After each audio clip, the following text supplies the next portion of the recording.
Mike is open again, and he makes it 3 in a row. Ba-da-ba-ba-ba!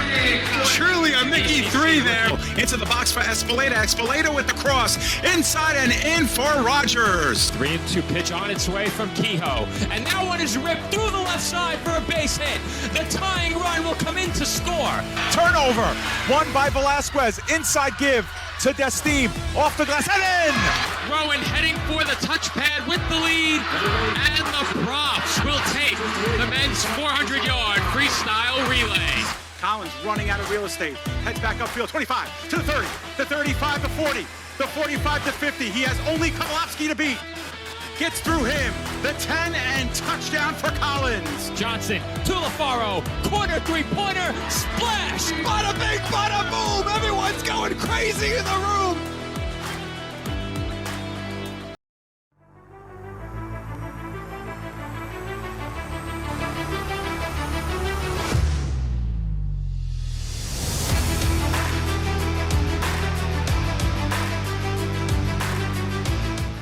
PDF Sports Network welcomes you into Week 4 coverage of the Elite Football Alliance. Today's matchup features the 0-1 New York Legion taking on the unbeaten 2-0 Harlem Gators.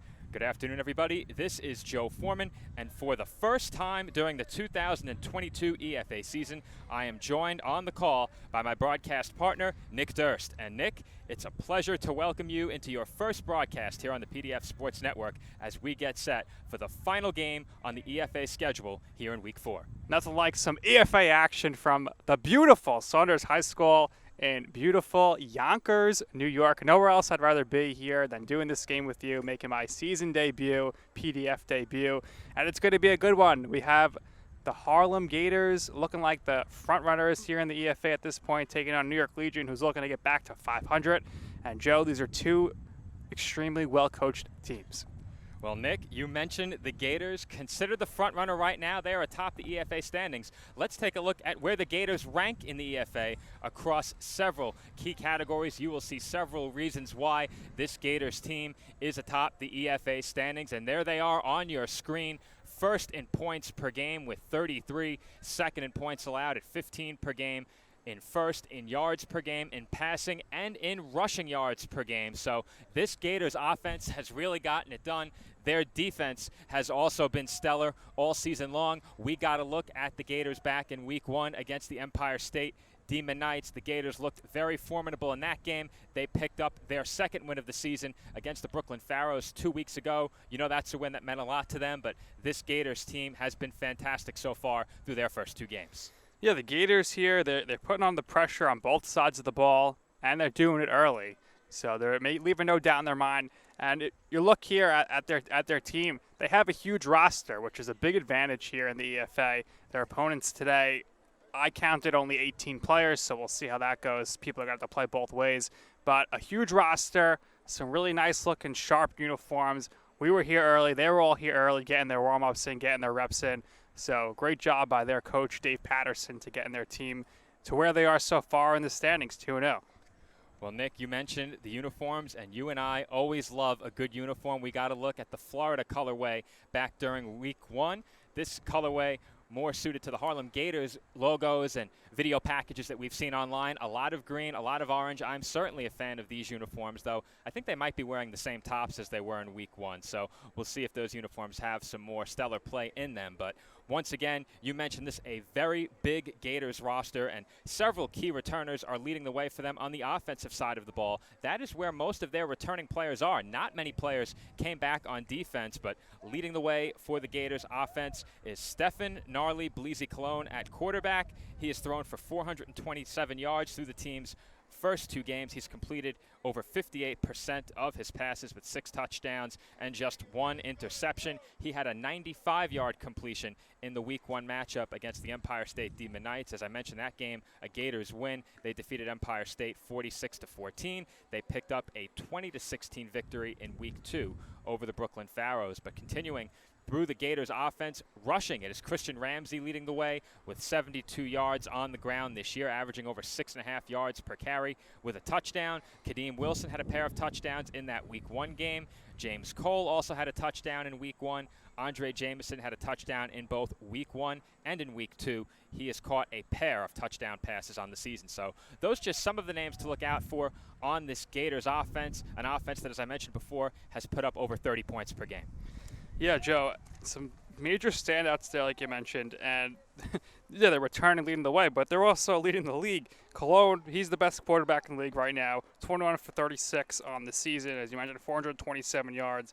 And his passing percentage is 58.3. 6 touchdowns is the best in the league, and his long pass was the longest in the league, of course, at 95. His QB rating is the highest as well, 128.1, and the 427 yards, the best in the league, leading Juan Rodriguez of the Bears, who has 343. So some great players on the Gators here offensively and defensively as well. And we have up-to-the-minute EFA standings, as you'll get a look at those on your screen in just a few moments. But as we mentioned, it is the Harlem Gators leading the pack with a record of 2-0. Right behind them, the New York Bears. That will be Harlem's opponent next week, a game that we are very much looking forward to around the Elite Football Alliance. The Brooklyn Pharaohs, by virtue of their victory over the New York Bandits this weekend, they move into third with a record of 2-1. The Empire State Demon Knights are now off for the second consecutive week. They split their first 2 games of the season. As I mentioned, they fell to this Harlem Gators team. They then defeated the New York Bandits in Week 2. That game one that we covered here on the PDF Sports Network. The New York Legion come in with a record of 0-1, and the aforementioned Bandits are at the bottom of the standings with a record of 0-3. But for the Legion, despite a very poor performance in their first game, they do have several returning players who also are among the leaders on their offense. Their quarterback among those returning players, Kareem McFarland, did not have a good game in Week 1, only completed 4 of his 12 pass attempts for 24 yards in that game. On the ground, Ralston Romero had 22 yards on 9 carries, and Shane Barker had 35 receiving yards on a pair of catches in last week's matchup against, or I should say the matchup 2 weeks ago, against the New York Bears. So this Legion team looking to bounce back from a tough loss a couple of weeks ago, and we will see. They have a very tough test at hand against this Harlem Gators squad that's looking to improve to 3-0. Gators are primed here for some chomping, but we'll see if the team can live up to the billing. And it should be a good game here, and we have a nice facility, and we are looking forward to kickoff, which should be coming up here hopefully momentarily. Well, taking a look at the defensive side of the ball for the Legion, they do have several key returners on defense, something this Gators team really didn't have. Taking a look down the Harlem roster, not many players on the defensive side of the ball returned from last season. That is not the case with this New York Legion team. Glenn Boyd returns. He had 10.5 solo tackles last year, and half of his tackles, I should say, a half a tackle for him, going for a loss. He had 16.5 combined tackles. Danny Detfukaj had 8 solo tackles and a couple of assists. He had 10 combined tackles overall, 2 of those going for a loss. So a couple of their leading tacklers coming back this season. They also have Darren Glover returning in the secondary. He had a pair of interceptions last year. Glenn Boyd also spent some time in the secondary, and he had a pick last year as well. Glover also had 5 pass deflections last year, perhaps someone that the Gators may look to throw away from when they are on the offensive side of the ball. But we will get a look at the tail of the tape between these two teams, the comparison between the two sides. As you'll get a look at those numbers on your screen. There you see it. Points per game, 33-0 advantage in favor of Harlem. That being said, the Legion have only played 1 game this year, and as I mentioned earlier, it was a 32-0 loss against the Bears. Points allowed per game, once again, the advantage belonging to Harlem. Yards per game, passing yards per game, and rushing yards per game, all favoring the Gators. So, Nick, if you're the Legion coming into this matchup against a very tough team, a first-place team, what are you looking to do in this game to try and come away with a victory? How can you stop this prolific Gators offense? And for the Legion, how can you put your first points on the board this season? 2 words for you, Joe. Ruthless aggression. They need to come out here. They have to be the more physical team, because right now they're coming here on 1. They got shut out in their first game. So if they want to get a point on the board here, they got to try to do it early. They got to come out aggressive. And as I mentioned earlier, their roster is a little smaller, so they got to score early, because ultimately towards the end here, you would think their guys are going to get tired They're not going to be able to do much subbing in and out. So come out with that ruthless aggression. You see the guy in the end zone right now who is just hammering the goalpost. And he is really pumped up for this one. So more of that ruthless aggression could be the key to victory here for New York. Looks like he was setting up a protective covering on the base of the upright, so hopefully we don't have anybody running into that during the game. But going back to the EFA, we will take a look around the league at the Week 4 schedule. One game already in the books, the Brooklyn Pharaohs defeating the New York Bandits. We do not have an official final score from that game, but we were told that it was a big win for the Brooklyn Pharaohs. The Bandits fall to 0-3. The Pharaohs improve to 2-1. Of course, here today we have the Gators taking on the Legion right here on the PDF Sports Network. So a lot to look forward to coming up for the remainder of this season.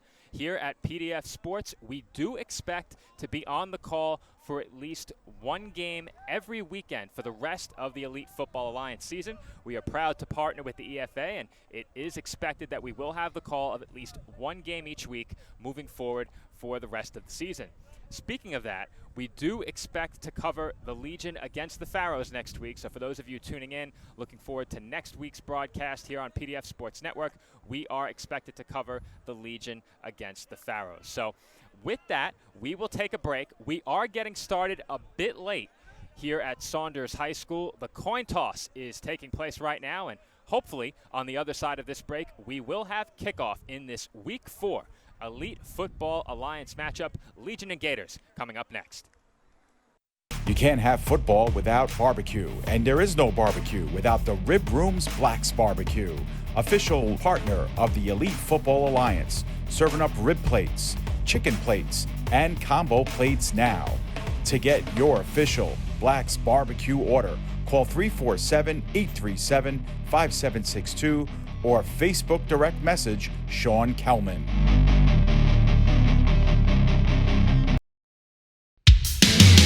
Unbeatable Tires and Accessories LLC is your tire for all seasons. Visit us 7 days a week and call us now at 347-879-3100. A tire for all seasons at Unbeatable Tires and Accessories, official partner of the Elite Football Alliance.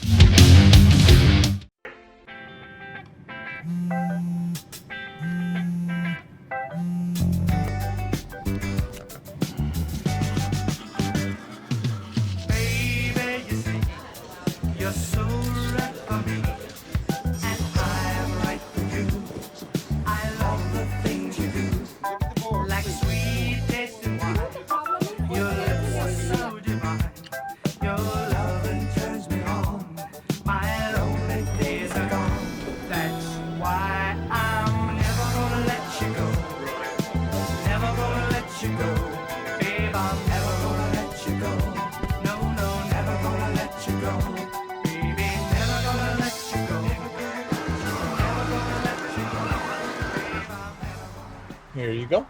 Thank you. Thank you.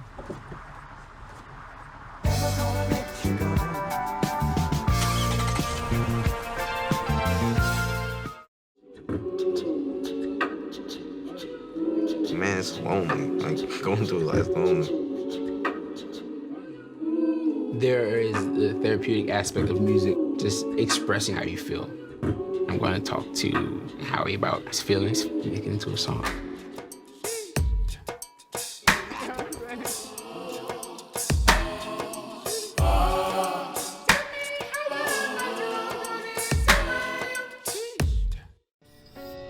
I'm a first-generation Filipino American. You don't always feel you're a part of the country you live in. It's this weird middle space sometimes that you have to live inside of. But when you meet others that are also living in that space, you'll learn to know that it's its own unique space too.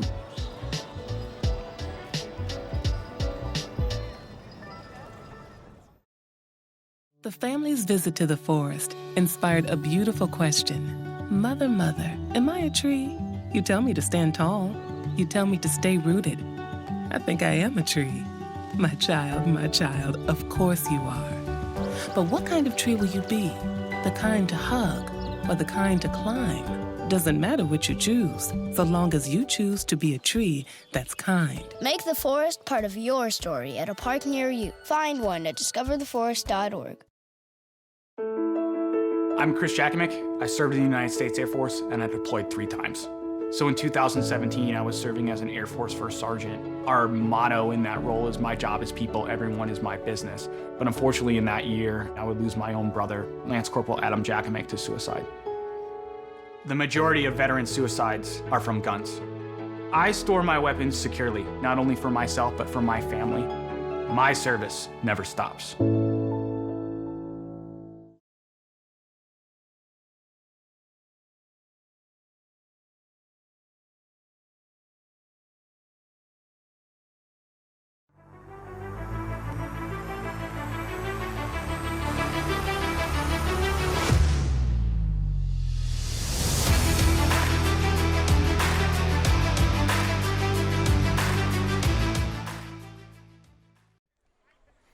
And we are back from Saunders High School in Yonkers as we get set for kickoff between the New York Legion and the Harlem Gators. The Legion come in 0-1 in search of their first win of the season. The Gators looking to remain unbeaten at 2-0. Rain, rain, go away, come again some other day. There's some rain in the forecast here, Joe, but we are excited. There's no sun, and you can't see the rain. The time is now for some football.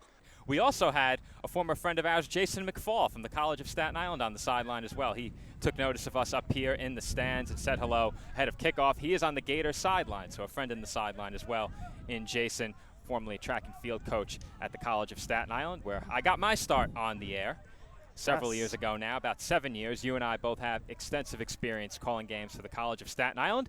But today we are here on behalf of the PDF Sports Network with a Week 4 Elite Football Alliance matchup. Harlem Gators, New York Legion. Nick, the time is now. Here we go. It's time for kickoff. The Gators won the toss. You have to wonder what they selected. I always go with the motto of tails never fails, but we'll see. They deferred and listened to the pregame huddle for the Gators, and they said, you got to earn this stuff. Stop doing your own blank, and we'll see if they're going to earn it here as we are ready for kickoff. And that is sent toward the near sideline, and we have an early whistle, which will stop play. That was Omar DeBerry kicking off for Harlem, but it looks like they'll tee it up and try again. No clock here at Saunders High School, so we'll do our best to just kind of estimate here as I guess the clock maybe ran for a few seconds there. We'll see. We're going to kick this off again and take 2. All right, they'll try again as they tee up the ball for a second time. DeBerry will kick off. Now, we had an injury on a kickoff for the Gators in Week 1. They had 2 of the same player, or 2 numbers, being assigned to the same player. I believe it was 2 different players wearing a number somewhere in the 70s. I believe it was actually number 88. So we had Timothy Fears Jr. and Kevin White, who both wear number 88. As this one is kicked straight out of bounds, and the Legion will start at the 40-yard line. Deja vu there, and have to give credit there to Coach Patterson for attempting to catch that one. Unfortunately, he dropped it. He was heckling us a little bit before the game about how well he coached his team, but drops the ball there. But he'll be very unhappy with where his Gators are going to start offensively here. You cannot start a game off with a kickoff going out of bounds and get the penalty. We know this Gators team is amped up after their win in Week 2 over the Brooklyn Pharaohs, looking to take care of business here this afternoon against a New York Legion team with a much less robust sideline than this Gators one. We are positioned right behind the Gators sideline, camera side of your screen. And as you said during the pregame, Nick, Gators have a huge roster. Absolutely. So they'll definitely circle everybody in here, which will be paying huge dividends for them, especially later in the first half and certainly in the second half. Whereas New York, they are going to have to be a tight Legion here because they'll be playing most of the game without many people subbing in and out. Well, at quarterback to start things off is Mike Fantoy for the Legion. He wears number 1, so assuming there was no number change for the Legion ahead of today's game, we have a change at quarterback from last week. Fantoy under center, hometown listed as Queens Get the Money, New York. Fantoy out of Howard University. He hands off on the game's first play, and that run goes nowhere. Not the start you're looking for there if you're the Legion with that run going nowhere. But certainly Queens get that money. Interesting hometown for sure, and there is some big sports in Queens these days. That was Ralston Romero on the carry. It goes for no gain as we will have a second down snap from the 40-yard line.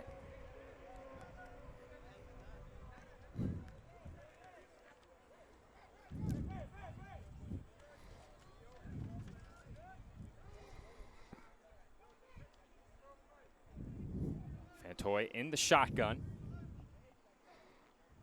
And he will look to throw. It's a screen pass. And that is caught for a nice gain out across the 45 and down at the 47. We have a loose football, and the Gators have it. They are taking it up the far sideline, and the ball carrier was knocked out of bounds as that ball came out late. It is a fumble, and the Gators will take over in Legion territory. Well, Joe, to me it looked like that was a straight strip and grab, but what a tremendous job there defensively by the Gators. The Gators force an early turnover and take over in Legion territory. Ball spotted at the New York 35-yard line. So just like that, we have the game's first turnover. Nice replay here as you'll see on the screen. At first by Legion, nice catch there, little run action, but it just stripped out. I don't know if the ball hit the ground. Looked like it just was stripped straight into the Gators' arms. Gators forced several turnovers against the Demon Knights in week 1. That was the last time we saw this Harlem team. And for the first time today, we get a look at their offense, led by quarterback Stefan Gnarly Bleezy Cologne, who had a huge game in week 1. So much so that he didn't play for much of the second half. Cologne extremely happy that there's no rain right now. Perfect conditions here for him and his high-powered offense, the Gators. 5 receivers wide for the Gators on their first snap of the game. Man in motion. That is Davis. And Cologne looks over the middle. He throws down the field. Wilson is there, and it is broken up. Good play defensively there by Darren Glover. We highlighted him during the pregame, and he has an early pass breakup for the Legion. Beautiful job there by Glover, who that ball was coming right towards him, and the Gators had to turn into the defense there because Glover had a great chance to pick that one off, but nonetheless breaks up that pass. Good job by him. If he doesn't break that up, that would have been a touchdown for the Gators. You can hear the wind coming over our microphones right now. The wind is in the face of the Gators offense, and it looked like the wind may have knocked that ball down a bit as Wilson had a lot of room down the middle of the field and had to slow down. That allowed Glover the time to get there and break it up. Second down and 10 for the Gators. Once again, 5 receivers wide. Davis in motion. He will take the handoff on the counter. He breaks it outside of the block by Wilson, but there to make the tackle is Danny Dedvikaj. Dedvikaj did a great job of sticking with Davis on there, who went across and back, and he's able to make the tackle. No gain there for the Gators here, who now face a 3rd and 10. Well, that was Shannon James on the carry, Nick. 2 number 15s, a problem we ran into during week 1. So that was Shannon James, the ball carrier on that last play. And it is now a 3rd down and long for the Gators. So a chance for the Legion defense to come up with a big stop and get off the field.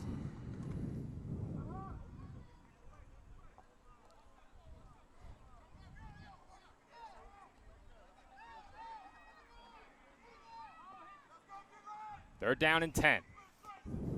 4 receivers wide. Cologne looks to throw. He surveys the field, has time. Throws to the right sideline. Man open, and the catch is made at the 25. And scampering for a few extra yards on the play was James Cole, who was knocked out of bounds right around the 21-yard line. And we do apologize. Our live scoreboard doesn't seem to be working. We'll try and get that taken care of. I can assure you that during the pregame it was working. We tested it extensively, so I'm not sure what the problem is right now, but we will get a look in just a few minutes. Nice job there by Cole to get the separation to get the first down.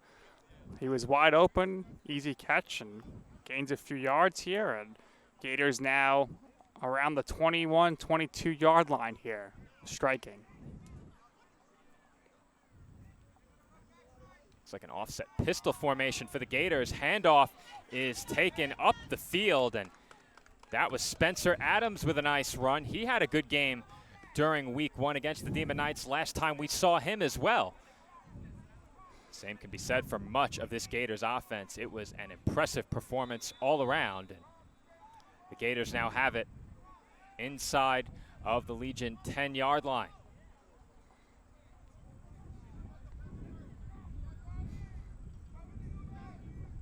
Three receivers wide left, one wide right as Cologne throws left, and that ball just a bit too high for Dominic Page.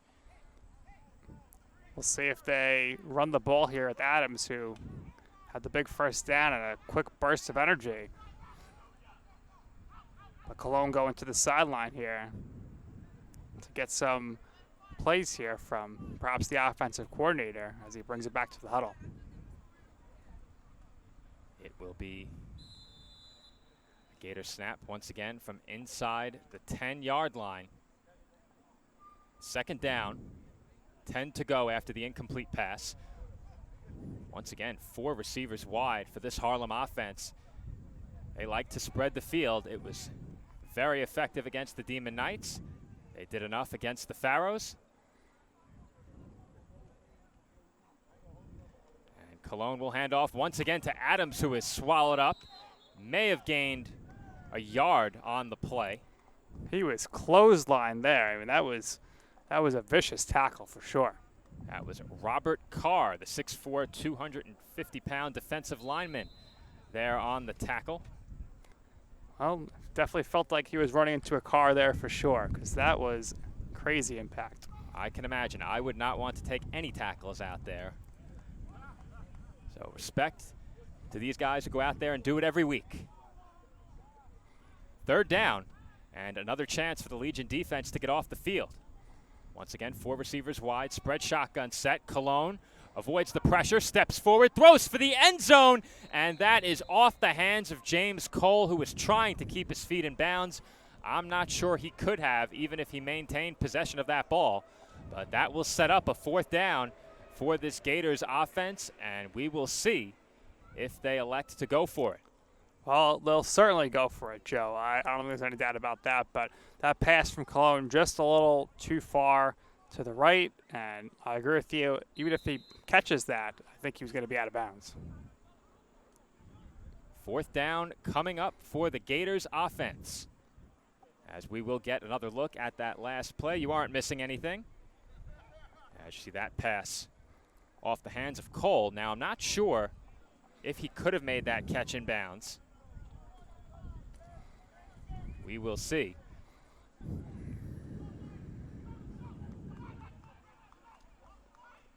This is live action you are looking at here, if I'm not mistaken. My monitor does say instant replay at the top, as we have a whistle and a flag. And it's going to be a penalty against Gators offense, so they'll move back 5 yards. And we'll see if that changes anything. I doubt it. Now, Nick, you did say that not much question that they would go for it here on 4th down. There may have been a question about that during week 1, but I mentioned very briefly ahead of opening kickoff, they had an injury at kicker. Right. We weren't sure which number 88 it was who was attempting the kickoffs for the Gators in week 1. We believed initially it was Kevin White, then thought it might have been Timothy Fears, but I do know White has some experience kicking. So I do believe it was White who went down, and it doesn't appear that he is in uniform. So perhaps the Gators without their place kicker. Doesn't look like there's an 88 on the sidelines today. And they have 2 players assigned that number, as I mentioned earlier. This will be a 4th down snap. Cologne looking to throw. He is taken down and sacked all the way back at the 25-yard line. And the Legion are fired up as they come up with a 4th down stop off of the opening drive turnover. Well, Joe, you know what you call that defense right there by the Legion? That's ruthless aggression.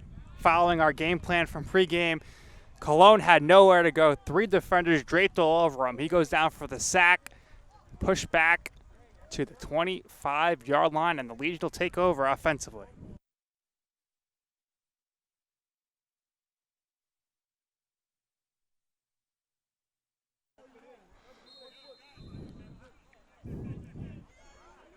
Legion will start this drive from their own 25-yard line.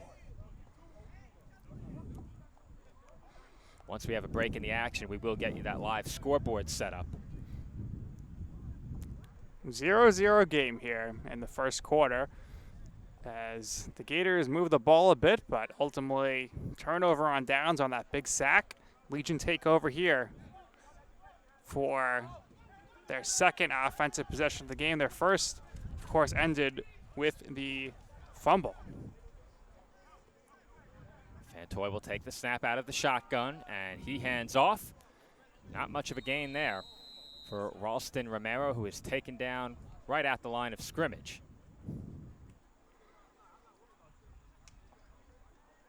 It will be a 2nd and maybe 9 for the Legion. May have gotten a yard on the play, but nonetheless, the Gators not affording this New York offense much running room early in this first quarter. Stingy defense, that's for sure.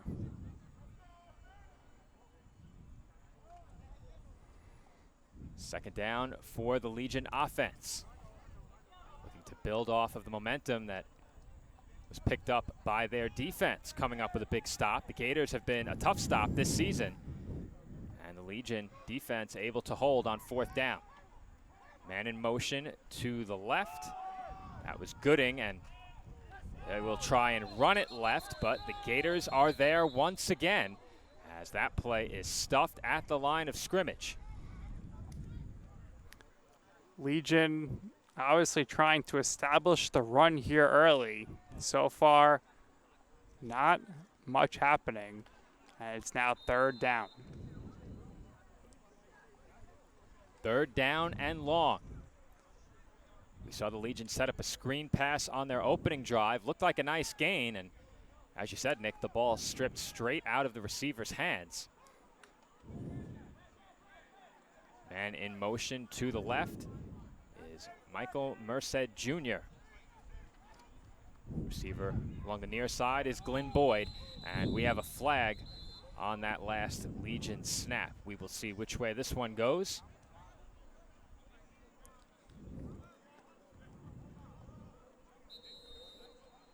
And it's going against the Gators. Patty Two Cams right on top of that one. Pat Gilorenzo, our camera operator. Positioned just a few rows in front of me. Louis Matrone on the controls today. He is our engineer. Great crew with us here today, that's for sure. But Legion here now, a 3rd and manageable as that penalty goes against the Gators. 3rd down and long. Fantoy takes the snap. He has time to throw, and there was a tight window there. The intended target was Merced Jr., and that falls incomplete. So that will bring up a 4th down. Looks like they are they're going to go for this? I'm not sure. I do see some changes, and it looks like they are going to punt it away. So I think that'll certainly be the right move for sure in this situation. After turnover on downs, the Gators defense bounces back and forces a punt. It will be number 84, Eric Golden, to send it away. James and Wilson back. Shannon James this year on kickoff returns. Two returns, 60 yards with a 40-yard long, so obviously not a punt, but you get an idea there for his explosiveness. A lot of explosive players on this Gators offense. Well, a timeout here from the Legion, who are going to discuss this punt as their coach or owner, George, is huddling, and we'll take a break, and we come back. You'll have that 4th down punt. You can't have football without barbecue, and there is no barbecue without the Rib Room's Black's Barbecue, official partner of the Elite Football Alliance, serving up rib plates, chicken plates, and combo plates now. To get your official Black's Barbecue order, call 347-837-5762 or Facebook direct message Sean Kelman.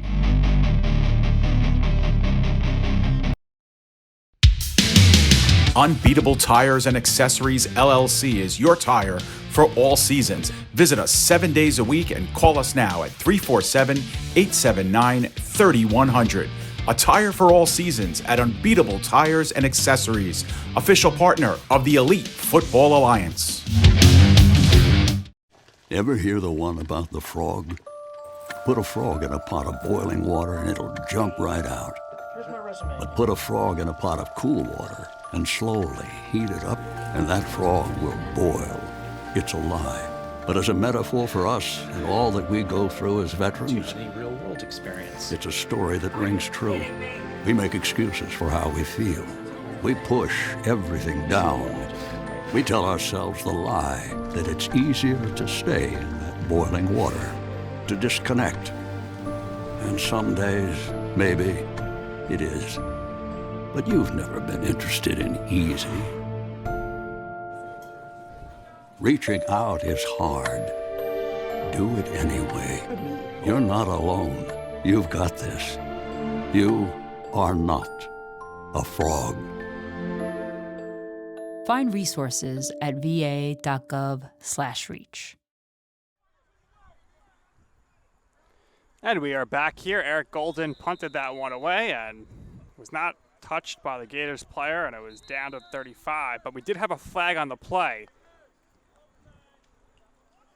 And it was an offside on the defense. So that's going to be a first down here for Legion. So big break for them. And that's exactly what you want from your punt formation, that's for sure.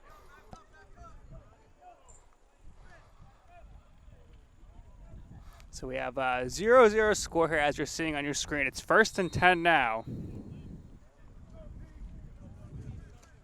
And Legion's offense is back on the field.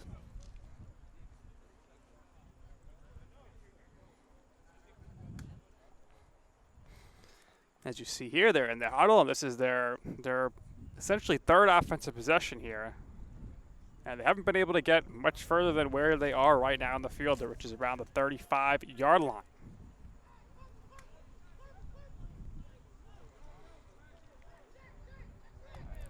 So Mike Fantoy in the game at quarterback for Legion.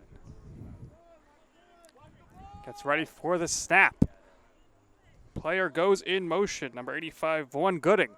Snapped, and that is handed off and ran up the middle for a 3-yard gain by number 0, Kareem McFarland.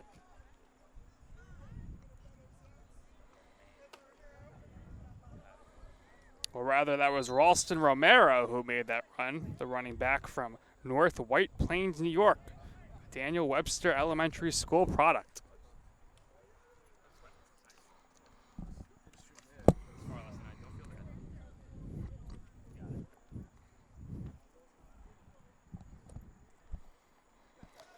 So second down here.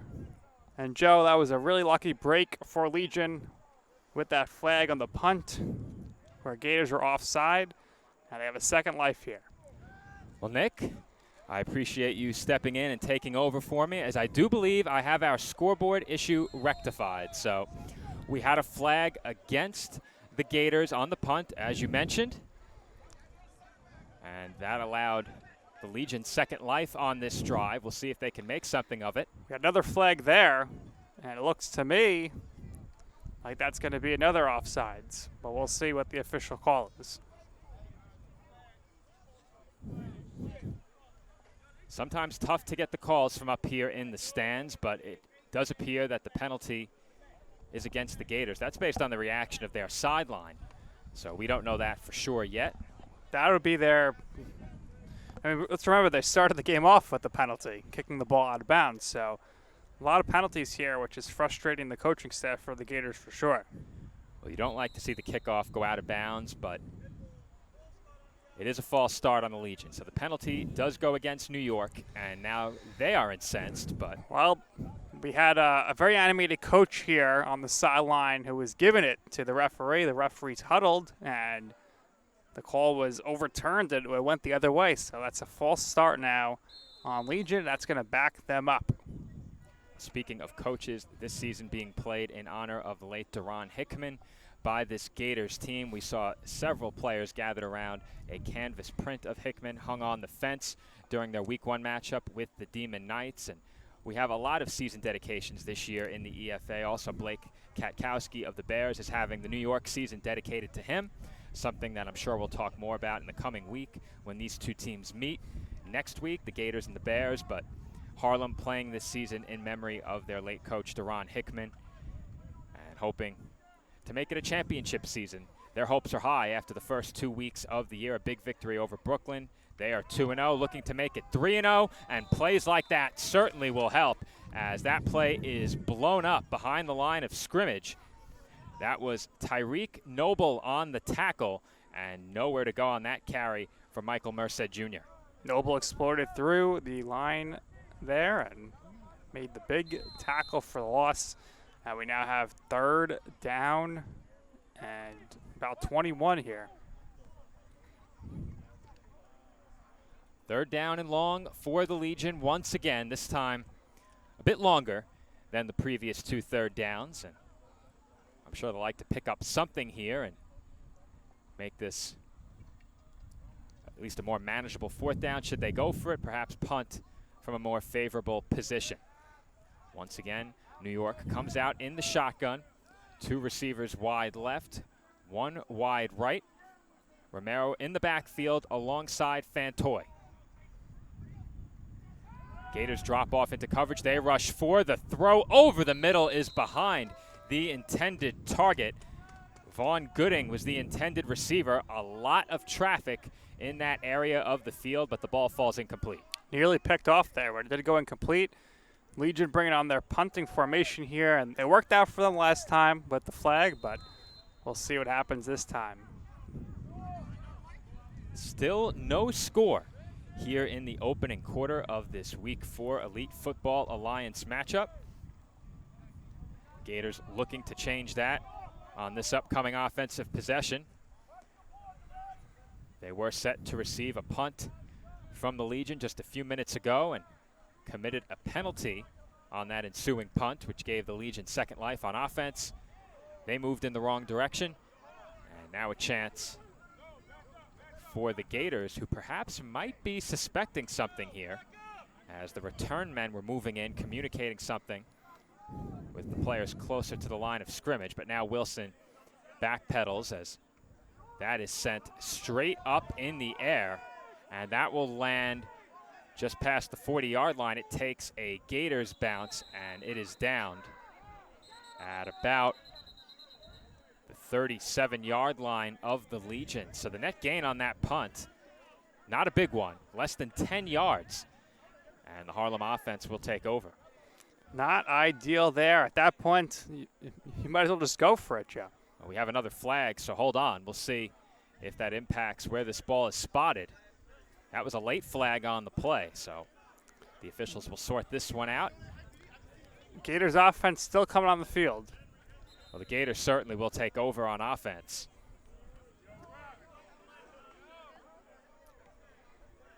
And the penalty goes against the Legion. Now, I believe that's the signal for too many men on the field. So they may have had a player running off when that ball was kicked. Looks like they will back it up here. Well, the ball is still spotted, or was still spotted, at about 37. So that was an unsportsmanlike conduct penalty. The ball now spotted at the 22, so a 15-yard penalty. That was not too many men on the field. It was unsportsmanlike. They would have had to re-kick it then if they accepted that penalty for 20 men on the field. But I didn't see too much unsportsmanlike there. But that's why we're up here and not on the field like the referee officials. And the handoff goes to Joshua Hines. And Hines is taken down after a short gain. He's down to the 18-yard line of the Legion. Nice little gain there on first down by Hines. We saw a lot of Hines during the Week 1 matchup against Empire State. A lot of work around the goal line and some early down work outside of the red zone as well, as we saw in that last handoff. Shotgun trip set, 3 receivers to the right, and Hines takes the handoff up the middle for another short gain. Down to about the 16.5-yard line of the Legion. So the New York defense will once again have an opportunity for a third down stop. We'll see here. I think, the Gators maybe take a shot in the air here because they're probably going to go for a fourth down from this range. They could always come back with the run if they want there. But I would expect them to throw it here. We'll see. Third down and medium for the Gators. Looks like about 5 yards to go. Maybe a bit less.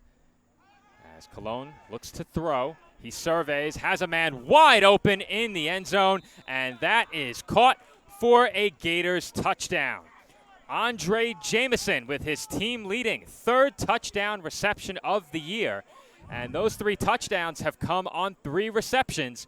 And with that, the Gators take a 6-0 lead. Well, when Jameson's in the game, you need to know it's probably time for a touchdown because that's what he does. He catches the touchdown passes. That time he was wide open in the end zone, makes the grab, easy touchdown there for the Gators here. Well, he is certainly a favorite target of Cologne in the red zone. And it looks like we will have a change at quarterback for the 2-point try, as has been the norm so far for the Gators this year in the games we've covered. And we will get our first look at David Ugarte on this afternoon. He's going to come in to place hold the extra point attempt. So number 2 comes out, number 2 comes in, but they're not going for 2. They're going for 1 here with the extra point attempt. All right, so they're going to try and kick it with Omar DeBerry. I saw Ugarte come into the game.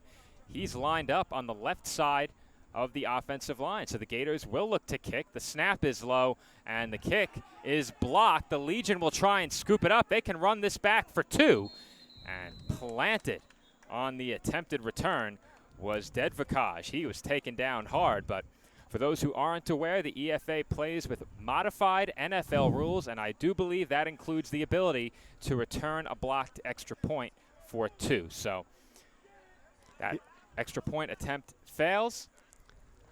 That was all on the snap there, very low snap, and by the time it was touched, the kick had no shot there, but here's the rules on your screen. 1 foot in bounds like NCAA. Pass interference 15 yards, automatic first down. You can advance a fumble, and the overtime rules is it's a shootout like in college football. And you saw there the Legion player, he was like, should I go for the first? Maybe that split hesitation there for that 1 second perhaps cost them because it looked like there was a lot of open road ahead of them there. Well, the Gators certainly were ready to make the tackle, and they did so emphatically. Kickoff upcoming with the Gators now leading it 6-0. We are still in the first quarter from Saunders High School in Yonkers. And after the failed extra point attempt, Omar DeBerry will tee up for this kickoff. We'll see if he could do a better job here with this kick. His first kick officially went out of bounds. DeBerry getting instruction from his sideline. And he sends it away, and there's a flag on the play. There was some movement by the Gators. I think they might get called for a false start. Yeah, I think kicked the ball before he was allowed to, and now we have some physical altercation here. Number 11 and number 34 between Legion and the Gators. That was Perot Jean Charles of the Legion and Philippe Gordon of the Gators who got tangled up, but the flag came well before that. And it looked like DeBerry started forward, then confirmed with one of his teammates to his left, and then began moving forward again on the kickoff. So I would presume that's what drew the penalty. The flag came in immediately after the ball was kicked. And it looks like one official is trying to demonstrate to another what happened, but it looked like the explanation was being given to the Legion sideline. So this penalty might go against New York. False start on the Legion So on a kickoff. You don't see that Legion too got often. an early start. Okay. Looks like offsetting penalties. They They got both teams for the false start. So we're going to pick up the flag, and play on. All right, so I was partially right.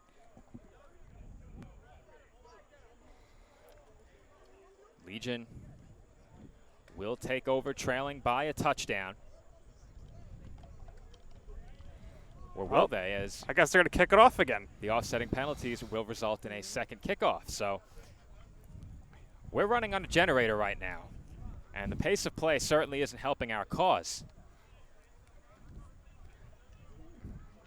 DeBerry will tee it up yet again. Well, Joe, we are in real time here, 33 minutes into the quarter.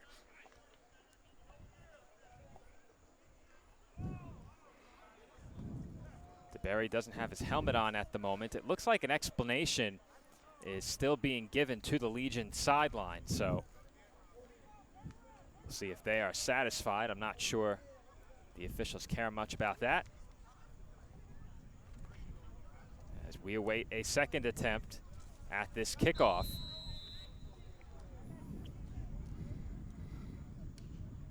And that's a good kickoff by DeBerry, as that one is rolling toward the goal line, and the Legion are forced to scoop it up inside the 5. And we had a massive hit inside of the 5. Wow, 2 players colliding. You could hear that from up here as that return. That's going to be a block in the back for sure. Yeah.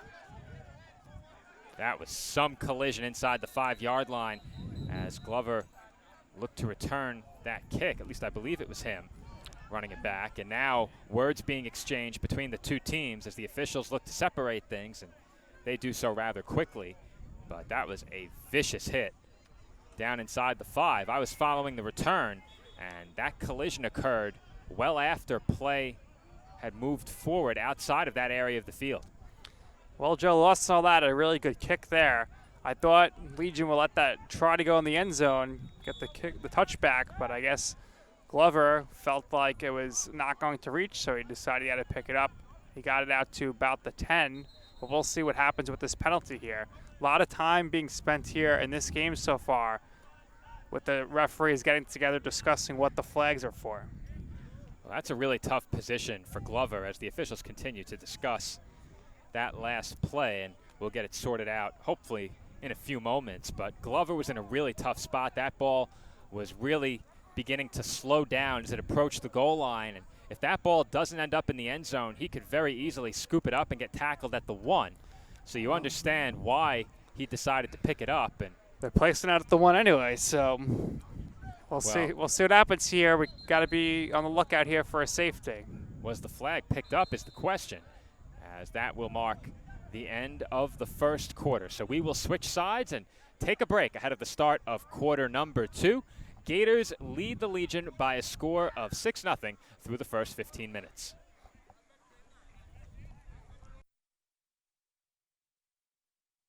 You can't have football without barbecue, and there is no barbecue without the Rib Room's Black's Barbecue, official partner of the Elite Football Alliance, serving up rib plates, chicken plates, and combo plates now.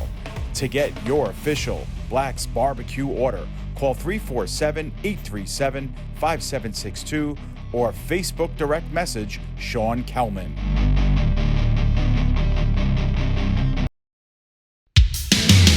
Unbeatable Tires and Accessories LLC is your tire for all seasons. Visit us 7 days a week and call us now at 347-879-3100. A tire for all seasons at Unbeatable Tires and Accessories, official partner of the Elite Football Alliance. We are back here on the PDF Sports Network as the Legion will take a snap from inside their own 1-yard line, and that carry is going nowhere. Do we have a safety? Yes, we do. Yes, we do, as that play is blown up in the backfield, and this Gators defense comes up with another big play, as New York has really struggled to run the football early in this one. Joe, I'm always a proponent of not running the ball when you are on your own goal line. I always say give you some wiggle room. I think you need to always try to pass there, because you get a defensive play like that, you're costing yourself 2 points, and that so far with the way the two teams have been playing defensively could be big in this game. It's 8-0 now. Gators have got the ball, and now you see it. That play had no chance for success. Blown up in the backfield, blown up in the end zone, and it's an easy safety for the Gators. So the Gators will receive a safety kick leading by 8 points. And Legion got fired up early in this game, got off to a decent start on the defensive side of the ball. After a turnover on their first series, they came up with the stop. But from that point forward, it has been all Gators as Harlem marched right downfield, albeit a short field, to score the game's first touchdown.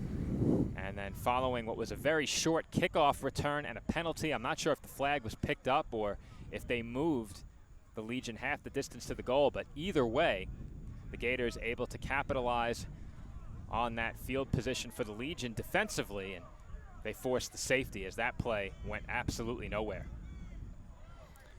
So Gators now get ready for the return here after the safety. Planning to sub in some players here, and the players are getting set here, but there looks to be a lot of confusion.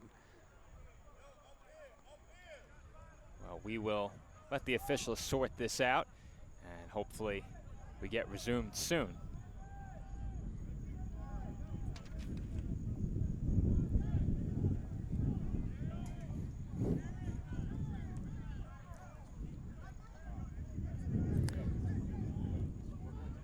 So a lot of yelling going on here between the sidelines as the Gators are unsure where they have to stand in this formation. Got to make sure we have the right amount of players in the line. The referees are telling them where they need to stand here, so a bit of a time delay here as the punter will come out here to punt the ball for the free kick. Gators are back ready for the return.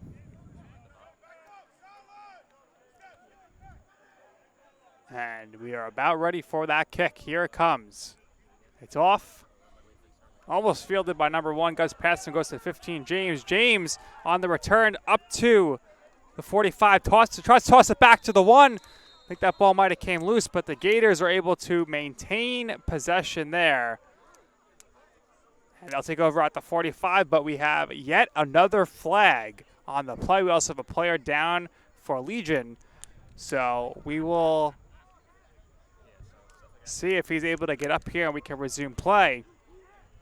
But we will also wait here to see what that flag is all about. So now we have a timeout on the game clock for the referees as they will sort out the penalty.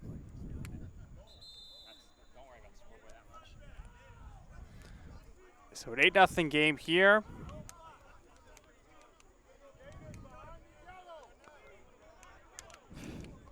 So looks like saying a block in the back. This game has been getting very physical very quickly, as we saw some words exchanged after the previous block in the back. We had 2 players get tangled around the 40-yard line. On another play, I believe it was that short punt.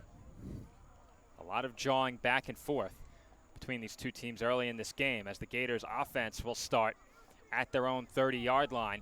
Once again, 5 wide for Cologne in the shotgun, but he has a man motion next to him in the backfield. Now a spread formation for the Gators as the handoff is taken up the middle for a nice gain out across the 35-yard line. And tackled on the play was Adrian Collymore, the 5'9", 160-pound running back from Brooklyn, New York.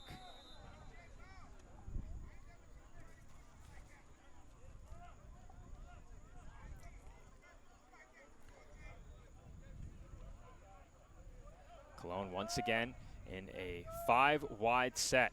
Shotgun formation. Man will motion into the backfield. That's Collymore. Cologne throws left. Wilson catches the screen pass. He has good blocking. And Wilson takes it down to the 45-yard line as flags come in. But perhaps the blocking by his wideouts was a bit too good as the flags came in along that far sideline. Well, that's what you'd have to think, because I don't know what else it could have been, but the pace of play has really been halted here with the flags. We're averaging a flag every play at this point in the last few plays. We have seen a lot of yellow laundry out there on the field, as we do have a penalty against the Gators. I didn't catch the signal, but it looks like they're moving them back 10 yards, so that would be a hold. Or was it just 5? Tough to tell. It was a hold, and it was 10 yards from the spot. That was still a nice gain for the Gators offense. Not sure the hold was necessary to make it a nice gain, but appeared to be great blocking from the wide receiver position. Leading the way was Wesley Forio. He had a couple of big catches in week 1. As Cologne will throw right, and that is a perfectly thrown ball straight into the hands of Wesley Forio, who has his first reception. And Cologne put that ball just over the outstretched arm of the linebacker, Thomas Roth. Yeah, Cologne there with the real raindropper there. Only person who could catch that was his receiver, and you'll see here on the replay. Some would say he dropped a dime on that one. As Cologne looked to throw down the field, he has Wilson open, and he makes the catch inside the 30-yard line. He was touched, but that is another Harlem Gators first down, as this offense is really beginning to pick it up. Well, Joe, look what happens here. We got a timeout, but as we have the timeout here, you'll see, 2 plays in a row without a penalty, and you get things moving in the right direction. Cologne has been on the money with his last 2 passes. That gain, a big one to Kadeem Wilson. I mentioned Wilson's prowess in the week 1 matchup, a couple of touchdowns, and already has a big reception right there. Had another one that he nearly came down within some traffic earlier, but after a slow start on their first drive, this Gators offense has kicked it into high gear here on drive number 3, and they are marching straight down the field against this Legion defense that will look to keep this a 1-possession game. Certainly easier said than done. Well, we will see here what they come out with after the timeout. But right now, it looks like the pass attack is certainly working for the Gators.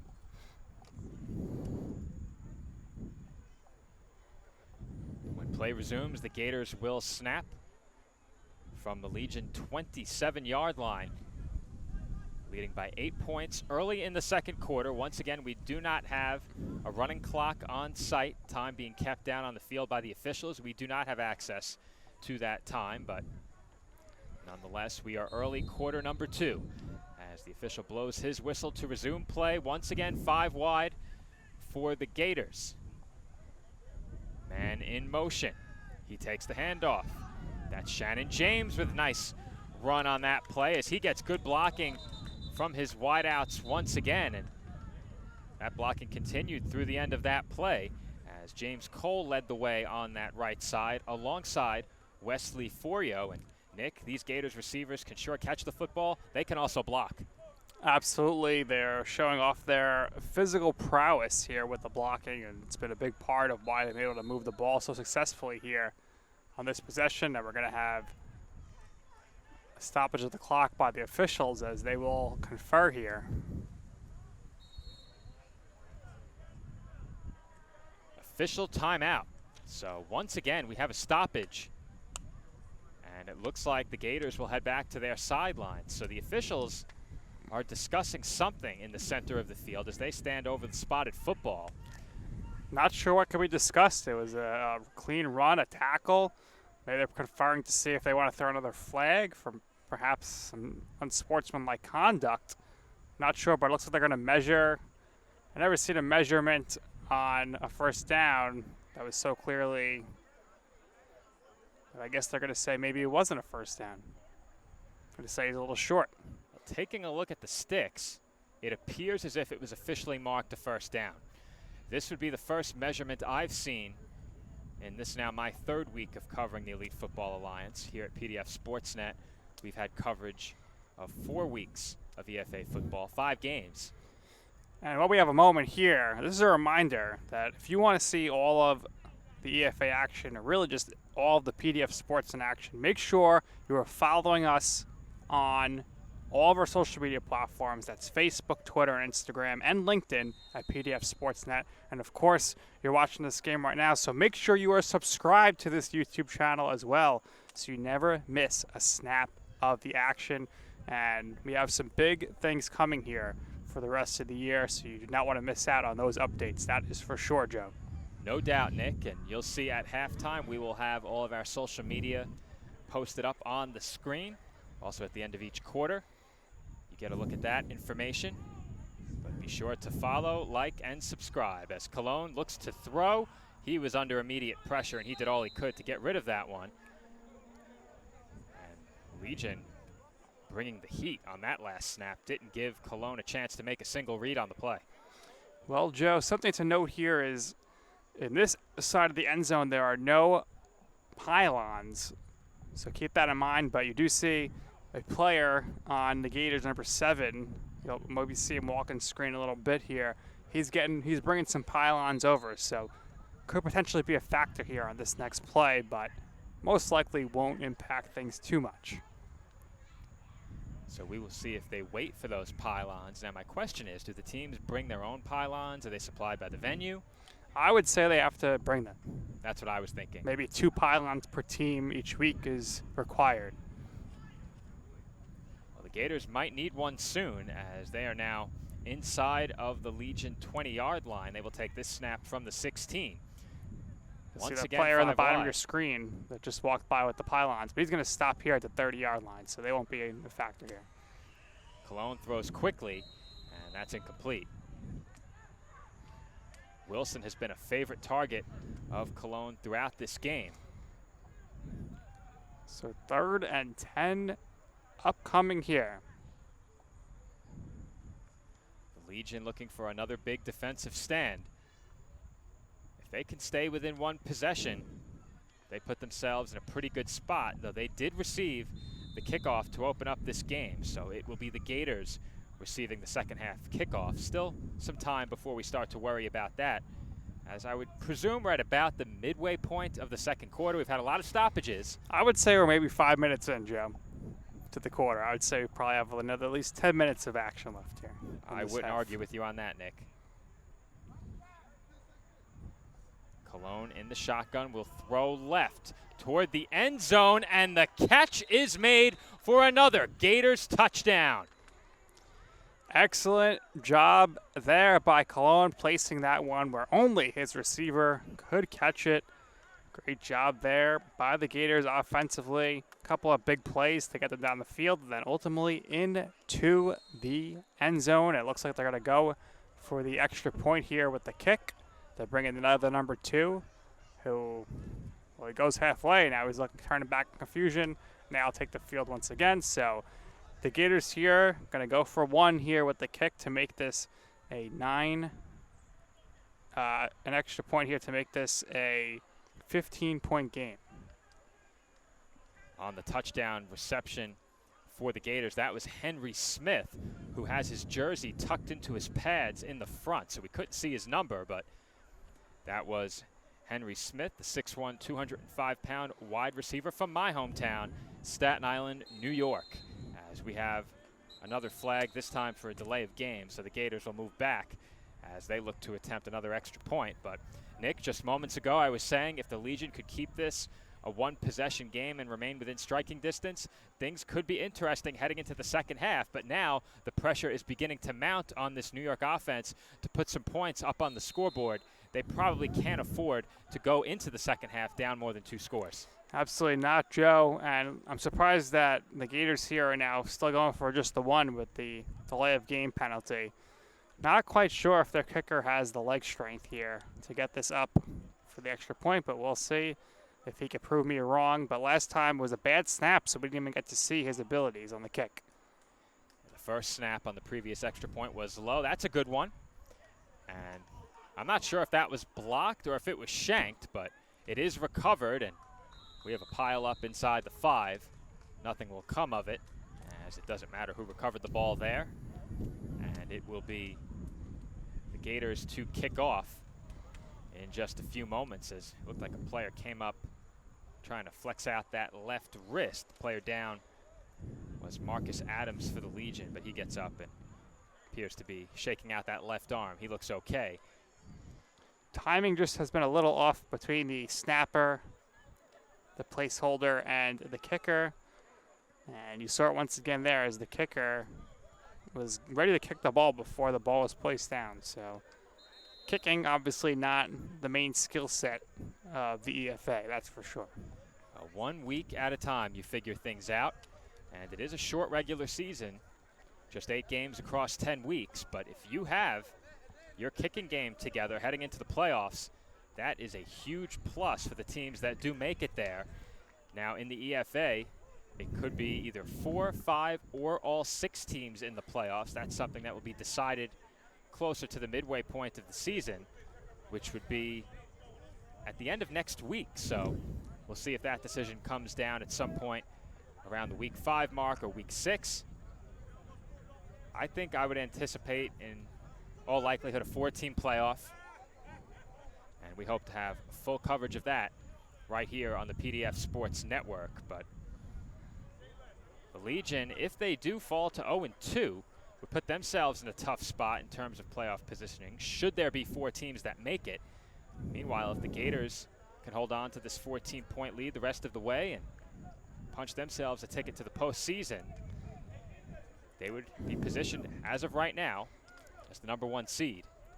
Right now, Joe, on the sideline, they're working on the long snap, and we'll see if maybe that could play dividends here as the game moves on. Only a 2-score game right now, so could come down to those extra points or perhaps a field goal. Whistle blows, kickoff on its way from DeBerry. That one sent toward the left sideline, but it stays in the field of play and is picked up by the Legion. That is Michael Merced Jr. on the return, and he is taken down around the 45-yard line. So a nice return for the Legion, who will get good starting field position. And Nick, this drive is huge for New York. Yeah, I think it's absolutely essential here for the Legion to get their first points, not only the game, but the season on this drive. Could be a make-or-break possession here for the New York Legion. This possession undoubtedly a big one for New York.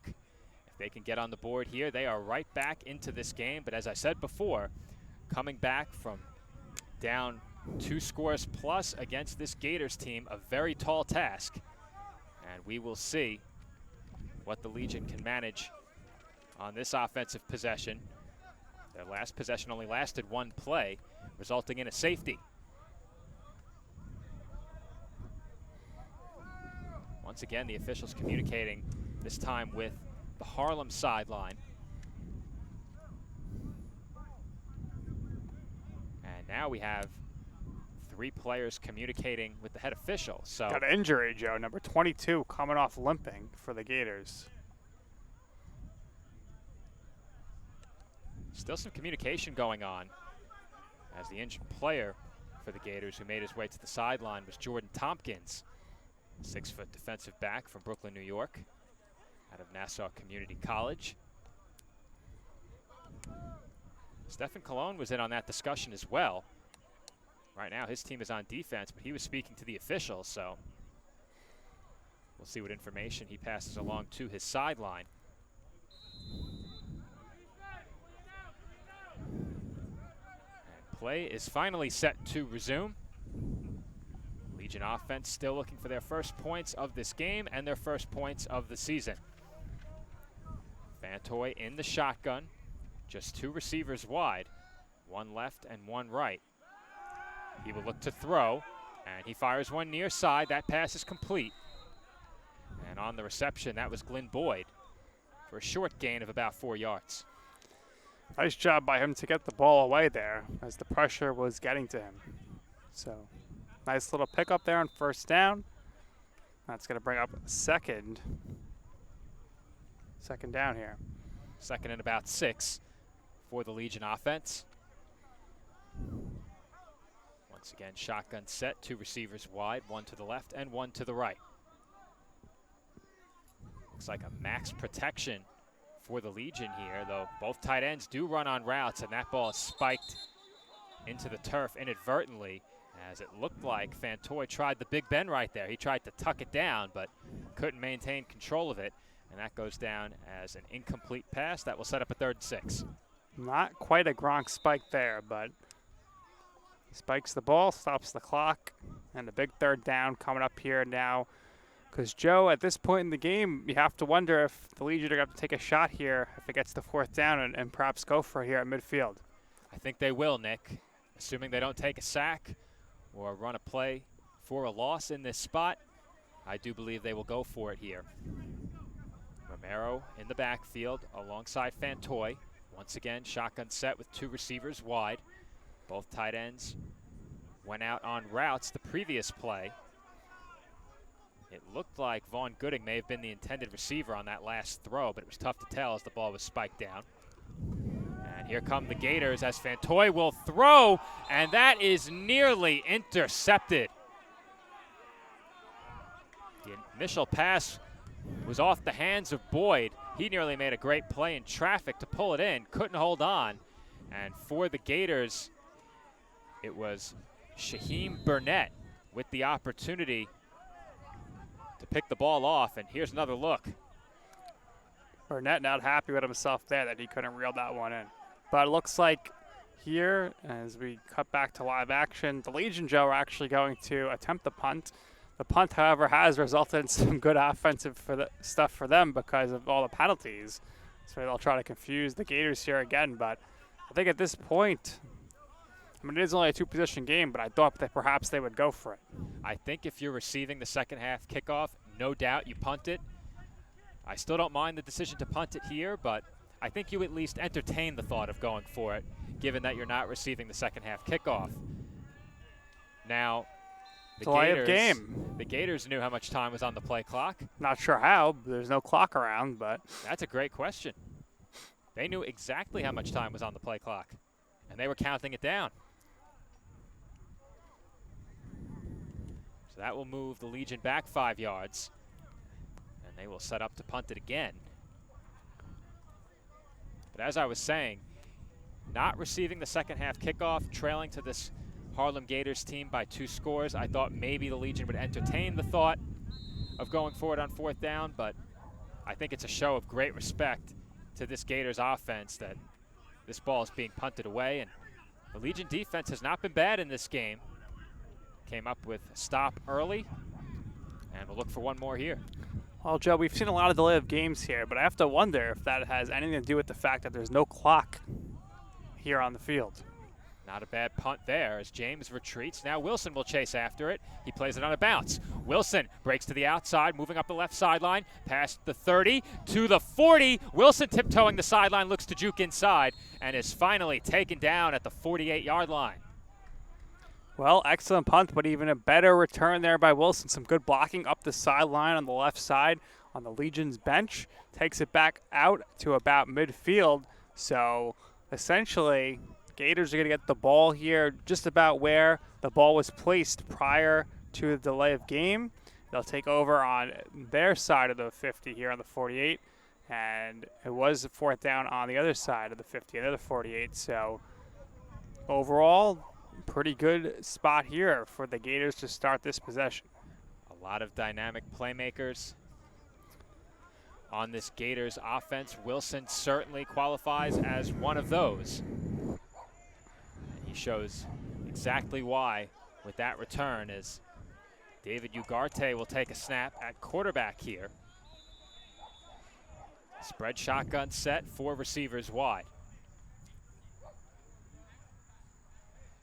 Ugarte hands off. That's Spencer Adams. Adams bounces off one hit and takes it across midfield down to the 48-yard line. We saw this during week 1. After a few possessions, Stephen Colon was allowed to get the rest of the game off. Now, I do believe that game had a much more lopsided score when Colon came out, but Gators, at the very least, allow Ugarte a series, it appears. Sometimes you have a package for the backup quarterback, and we saw how dynamic Ugarte is with his legs. He had a highlight reel run during the week 1 matchup against Empire State.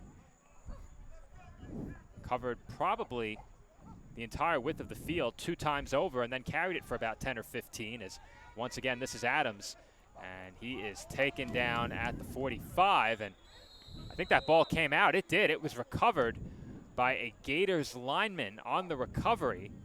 That was Guillermo Diaz, so a big play there by the Gators' right guard to scoop that ball up, as that could have been trouble.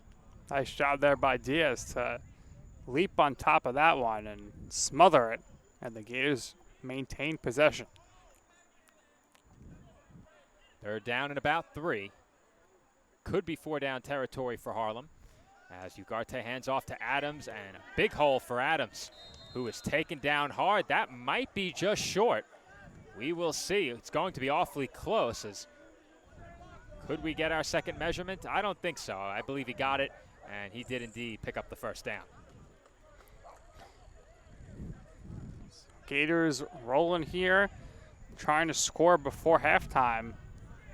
We're going to assume they have an exact idea of how much time's left on the clock here, because you don't want to be running down the field and then they blow the whistle. Like me, when I was a kid playing soccer, we had no idea when the halves were going to end. We just had to wait for the ref to blow their whistle. So we'll see if time plays into anything here. We should be past the halfway mark of this quarter.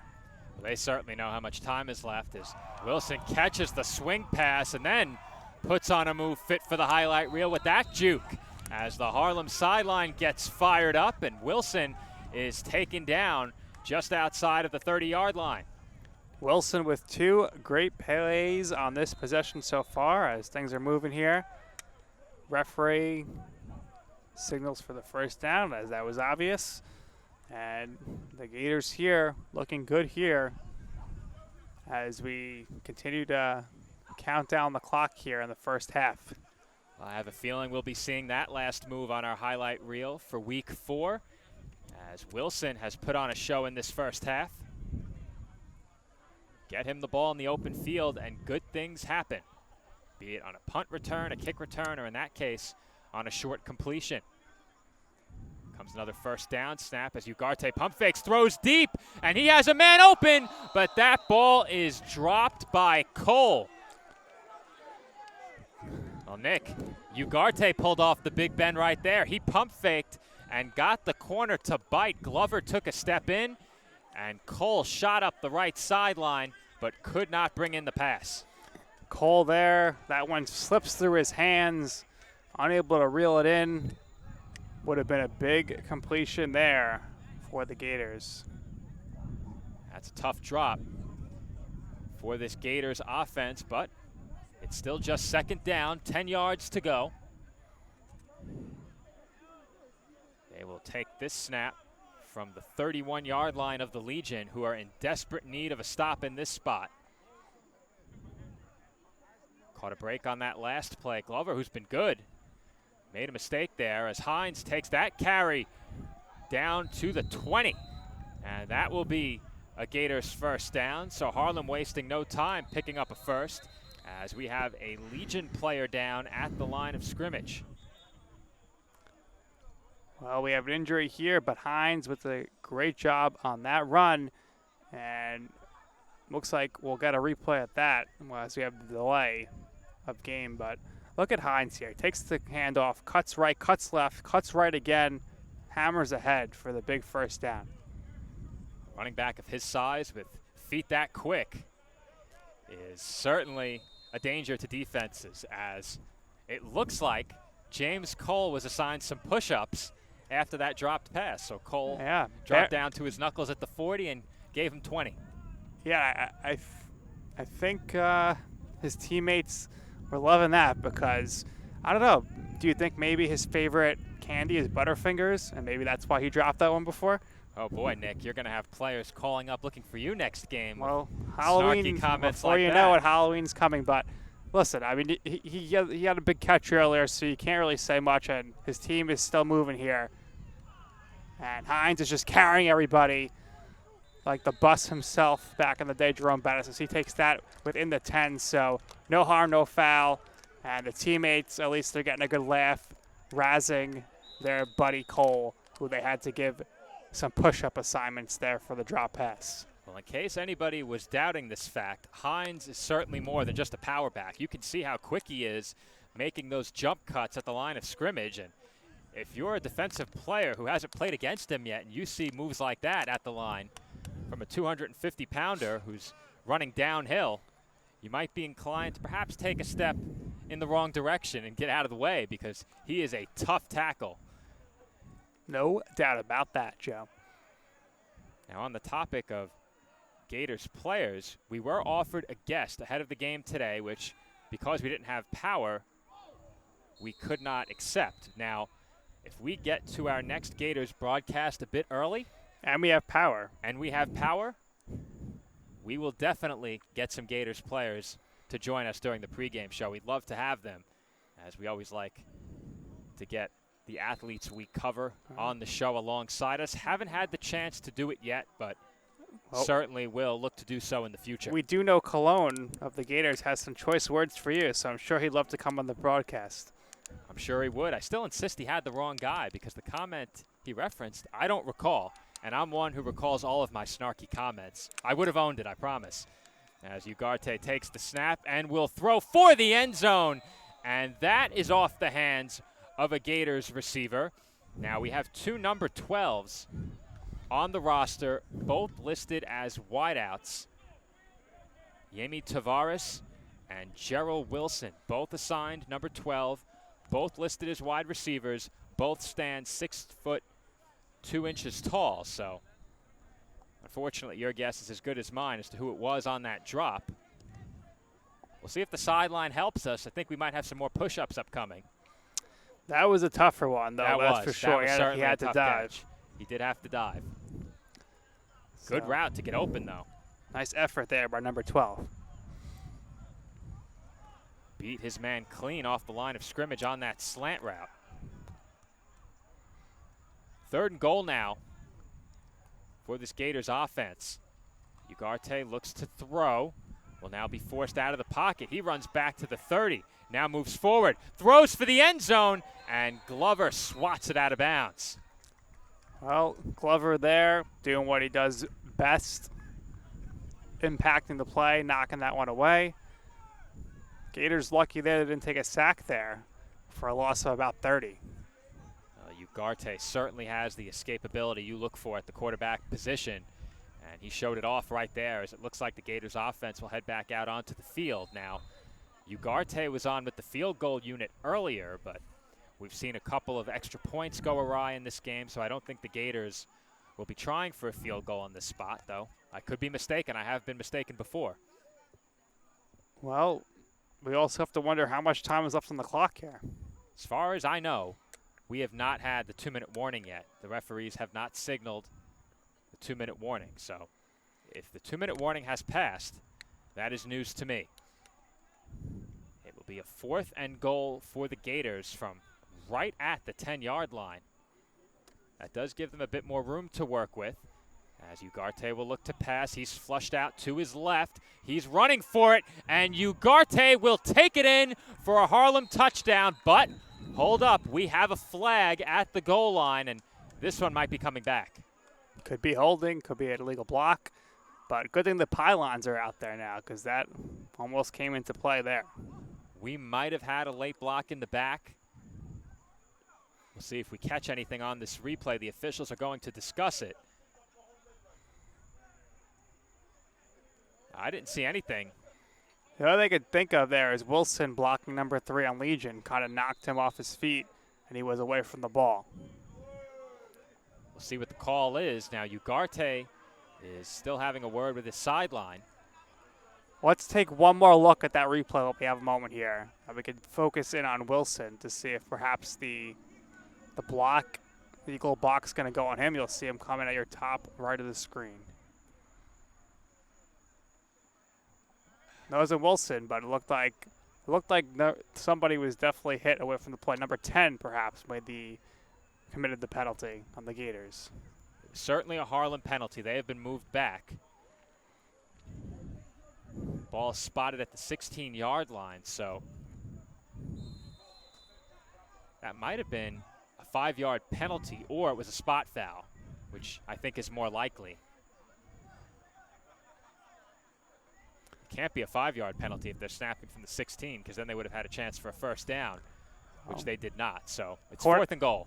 4th and goal here from about the 20. So not going for the field goal, which I think is the right move because you would then be pinning Legion deep, and they're having many offensive struggles. But another timeout here by the referees, and they'll get together and discuss. Not exactly sure what the issue is, but we await a 4th down snap for the Harlem Gators offense. They lead it by 14. And we are awaiting this play coming up here. See what happens. And Joe, right now we are about 3 hours in on our generator. I think we have 2 more to go, so let's hope for the best here and get through the rest of this broadcast. I don't think we're 3 hours in yet, are we? Well, I believe we maybe 2.5 hours in here. That's something to monitor, as is the sunlight. Sun sets at about 8 o'clock, and we do not have lights here. 4th and goal. Ugarte looks to throw once again. Looking for somewhere to go as he tries to escape the pocket. He's chased back to almost the 35-yard line. He heaves one for the goal line, and that was short of the end zone, as there was nowhere to go with that football. And that will be a turnover on downs for the Gators. And we spoke about how big the last drive was for the Legion. Heading into the halftime break, this drive is even bigger. Well, now here they need to get a point. And they're not getting the ball to start the second half, so it's going to be crucial for them to move the ball here. Not sure how much time is left. You definitely have at least over 2 minutes with the 2-minute warning upcoming. And Legion here, so far this season, is now 5.5 quarters without scoring a point. Legion offense will take over at their own 16-yard line, trailing by 14 points. Scoring in this game coming on a pair of Gators touchdowns. The first was scored on a touchdown pass to Andre Jameson. The second on a touchdown pass to Henry Smith. Stephen Colon then exited the game with a couple of touchdown passes. He threw some great balls in this first half. And David Ugarte took over on the last drive, took his team down deep into Legion territory. No points to show for it, as that ball is heaved up the far sideline, and there was a man open. That was Michael Merced Jr., but Fantoy was a bit short on the throw, and we have a flag. What a surprise, Joe. Another flag here.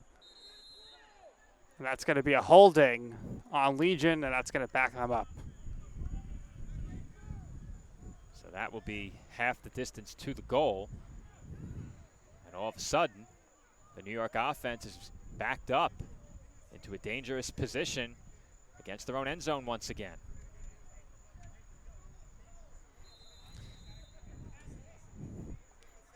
So the later we get here, as that official just ripped a perfect spiral to the sideline. That was fantastic, as we saw that to switch the balls. But as we get later here, we do have to start monitoring the rain. About a 15 to 20% chance of showers later on here. Fantoy once again in the shotgun. 2 receivers wide. See if the Gators look to bring pressure here in pursuit of a safety. They rush 4. Fantoy escapes, and he will take off with it up the middle of the field. And he is knocked down at about the 13 or 14-yard line, as that will bring us to either the 2-minute warning or a Gators timeout. I believe the signal was timeout Harlem. So we are still awaiting the 2-minute warning. The Legion will have a second down and about 12 here after a short gain on the run by Fantoy.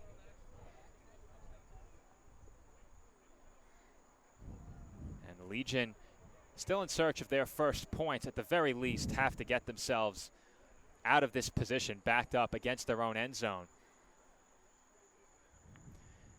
But as the two teams huddle, we'll take a quick break, and when we come back, the New York offense will run a second down play from their own 14-yard line. You can't have football without barbecue, and there is no barbecue without the Rib Room's Black's Barbecue, official partner of the Elite Football Alliance, serving up rib plates, chicken plates, and combo plates now.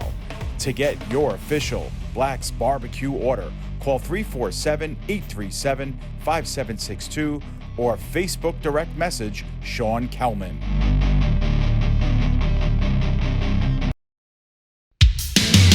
Unbeatable Tires and Accessories LLC is your tire for all seasons. Visit us 7 days a week and call us now at 347-879-3100.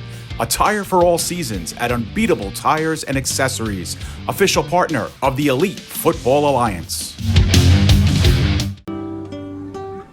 Right here, baby. Look. Uma.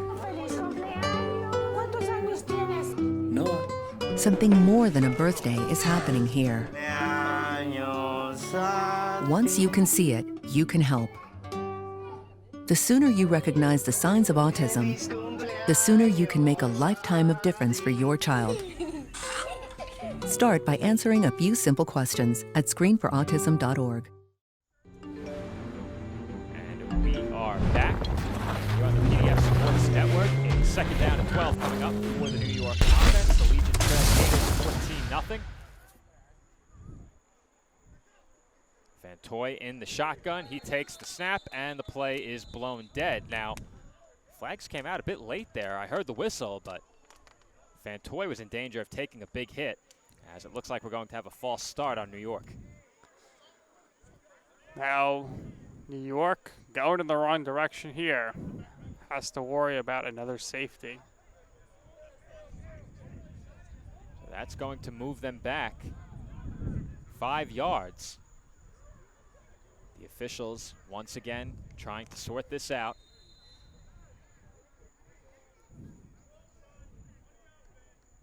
And it is officially a false start on the offense as the official relays that with some great voice projection to the fans here in attendance. I can always appreciate good projection.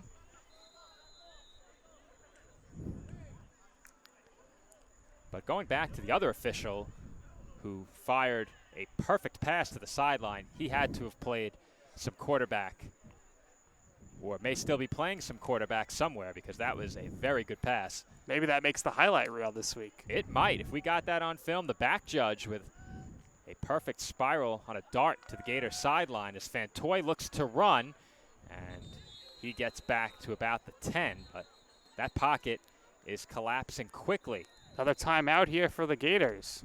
I think they're trying to get the ball inside the 2-minute warning with as much time as possible, before the 2-minute warning with as much time as possible here. It's possible we missed the 2-minute warning. It's always tough to tell when we're seated this far away from the action. We were up close and personal for the Demon Knights and the Bandits 2 weeks ago. We were about maybe 10 or 15 feet behind the Empire State sideline.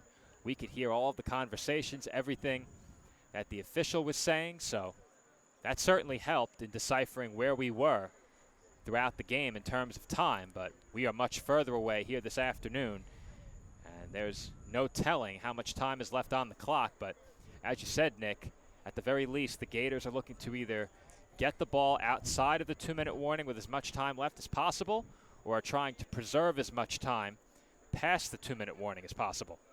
Yeah, so two options there. It's either they want the ball before the 2-minute warning, or it's within the 2-minute warning, and they don't want the Legion to run out the clock because they're going to get the ball in great field position here. 3rd and 15, have them pinned inside the 10.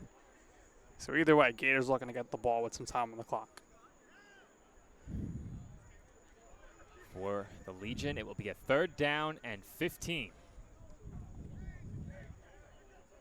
Fantoy takes the shotgun snap, immediate pressure. He gets rid of it quickly, and that pass was dropped. The intended target was Ralston Romero, and it's going to be a 4th down for the New York offense as they will send the punter back out.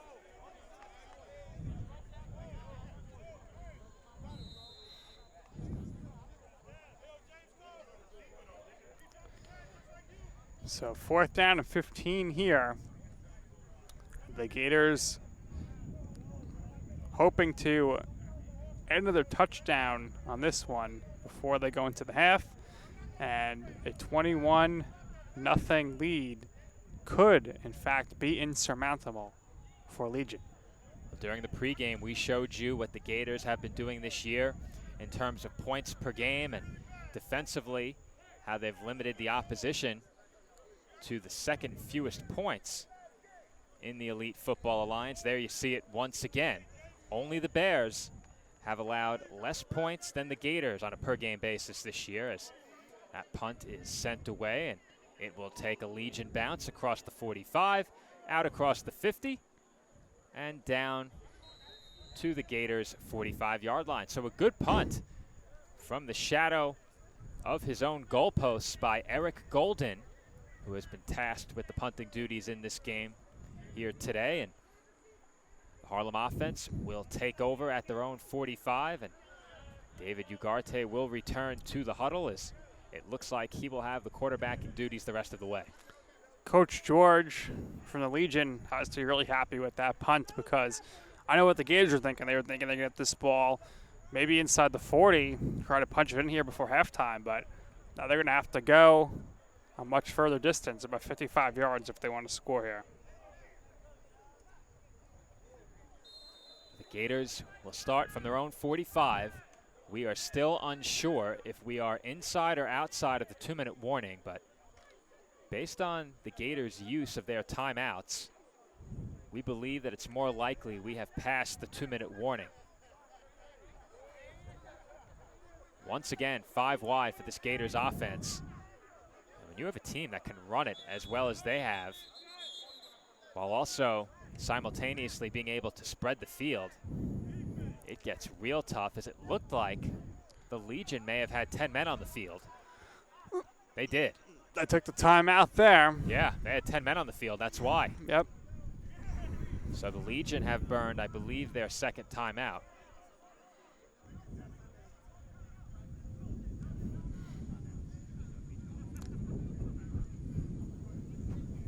So that leaves the Gators with just one timeout. The Legion will also have one.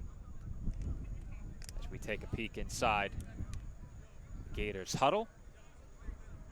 As I mentioned during the pregame, our good friend Jason McFall among the Gators coaching staff. Jason, former track and field coach at the College of Staten Island. We'll have to ask Jason at halftime if he could signal us when it's the 2-minute warning for the end of the game. That would be helpful. Maybe he could be our official timekeeper on the Gators sideline if he is willing to pull double duty for us. Well, somebody down there is keeping time, because the Gators are very in tune with the clock, that's for sure. We saw them count down the play clock earlier.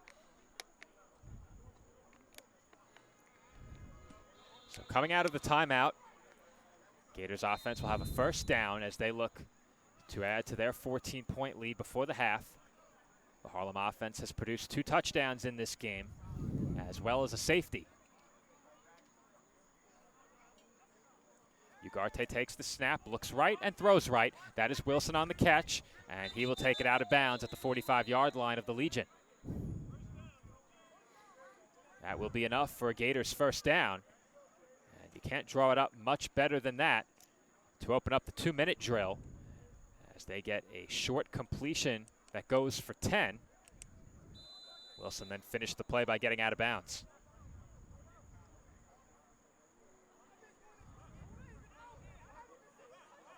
They gave him the Legion 44-yard line, as the Harlem offense will come out with a shotgun spread formation, 2 receivers wide and 2 receivers left. Ugarte once again in the shotgun, this time flanked by a back.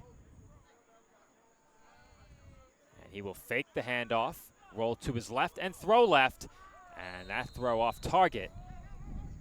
It looked like the intended receiver may have been Andre Jamison. That ball sailed over his head and towards, I believe, Henry Smith, though once again the jersey is tucked in the front of his uniform beneath the pad, so we can't see a number on the front side. That is Smith. So thank you to Patty Two Cams, our camera operator. He has a close look at it, better than us, so he can see those numbers nice and clear through the LED display on our camera. Pat doing a great job today, as is Lewis. So very good job with the staff today. Pat Gilorenzo on camera, Louis Matron, our engineer. Joe Foreman on the call alongside Nick Durst for the PDF Sports Network as Ugarte is nearly taken down, may have a chance to escape, and he does. He keeps the play alive, turns up field, crosses the 40, crosses the 35, and is met just shy of the 30-yard line. Ugarte appeared as if he was going to be sacked and somehow managed to escape as the Gators sideline will burn their final timeout. Ugarte there, he had great clock management there to make the timeout there, but he could have been sacked 3 or 4 times there, Joe. And he has some great escapability. One time there, shutting a tackle. Still being held on the foot, shuts that. Defender's jumping in, misses the defense there, and takes it all the way down for a first down. Incredible play. That was Sheldon Murphy, the first to him in the backfield. And typically in the NFL, you'd see that called in the grasp, perhaps. I'm not in favor of that, as he only had a handful of jersey. But every once in a while, you'll see that play blown dead. Good job by the officials to let them keep playing. And Ugarte certainly capitalized as he has shown tremendous mobility, as did Cologne during week 1. Both of these quarterbacks can certainly move, but Ugarte on more than one occasion has found himself with a highlight reel escape from a collapsing pocket, and that play certainly fits that description. Have to assume we're inside the 2-minute warning here, otherwise it wouldn't make sense for them to use that timeout. Gators offense will snap it from the Legion 35-yard line. No timeouts remaining. Again, we do not know how much time is on the clock as the Legion bring pressure, and the Gators have the perfect play call as they throw the screen pass, and there was nobody home for the New York defense. That's a nice gain down inside the 20 and all the way to the 13-yard line. So a perfect play call by the Gators sideline. Nice job to get out of bounds by Wilson. And all of a sudden, the Harlem offense is well within striking distance of the end zone. Wilson grabs that one, takes it down the sideline to the right, and goes into the fence. You'll see the fan gets knocked over there at the end of the play. Luckily, she is okay, but some big impact into the fence there by Wilson, but a nice job by him and the Gators to take this one down into the red zone once again. Gators with a chance to make this a 3-score game. They do receive the second half kickoff. The Legion may have been offsides. They were. This play is a free one, and Forio will take it in for a Gators touchdown.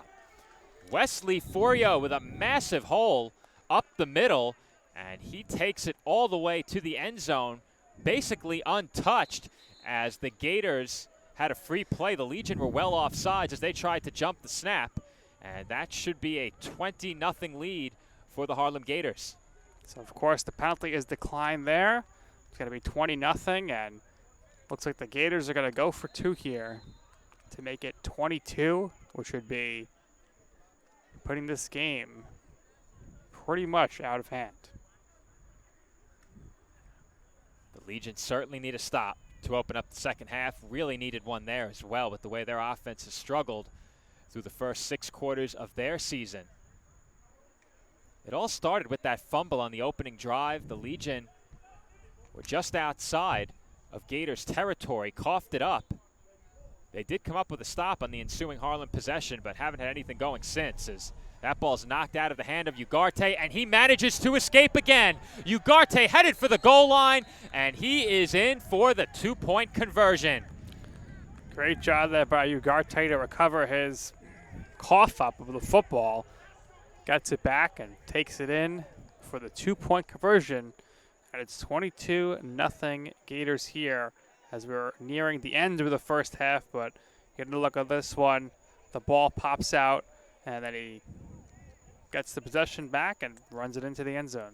What a quarterbacking duo this Harlem Gators team has. They are going to be a dangerous team through the rest of the Elite Football Alliance season.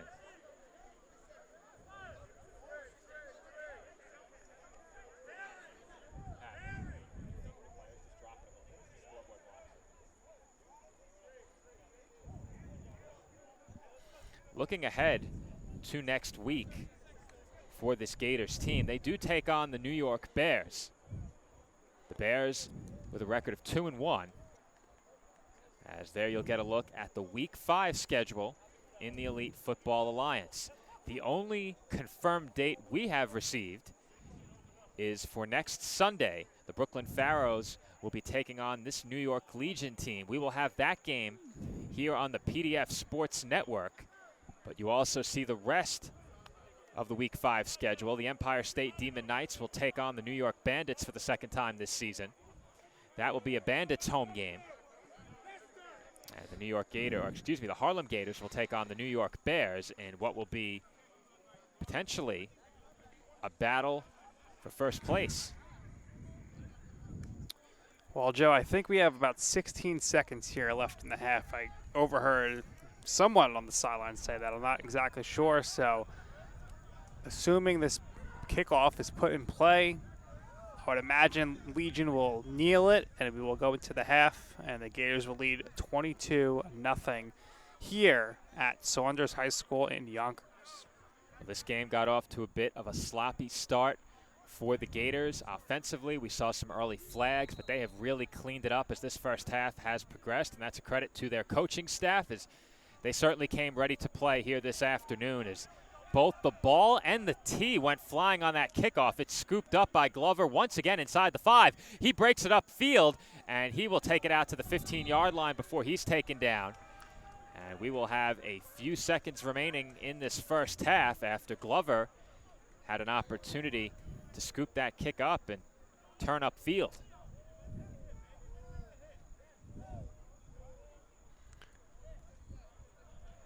So if you're a Coach Dave of the Gators, you have to be very pleased with the way his team closed the half. A little bit of a slow start in the first quarter, but have been very dominant since.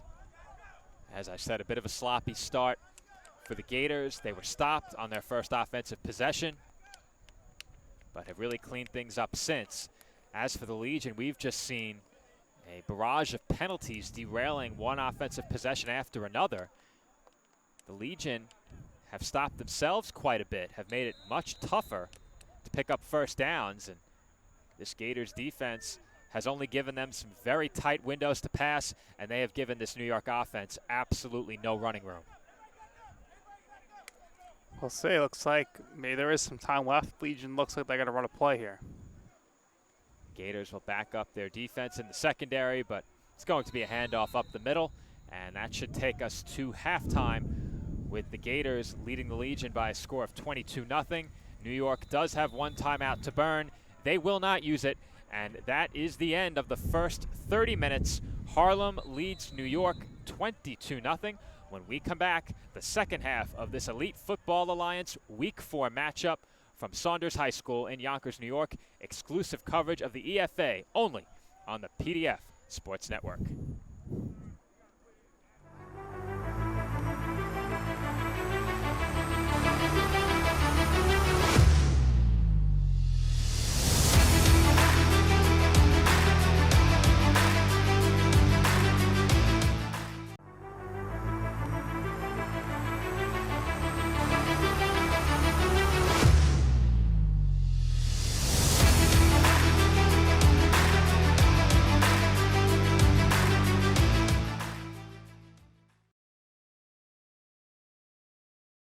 Saunders High School in Yonkers, New York, with the second half of this Week 4 Elite Football Alliance matchup exclusively on the PDF Sports Network. Once again, this is Joe Foreman alongside Nick Durst, and you can see where to follow us at the bottom of your screen: Twitter, Instagram, Facebook, YouTube. And Nick, earlier in the game, Stefan Cologne was calling up to us about a Facebook comment.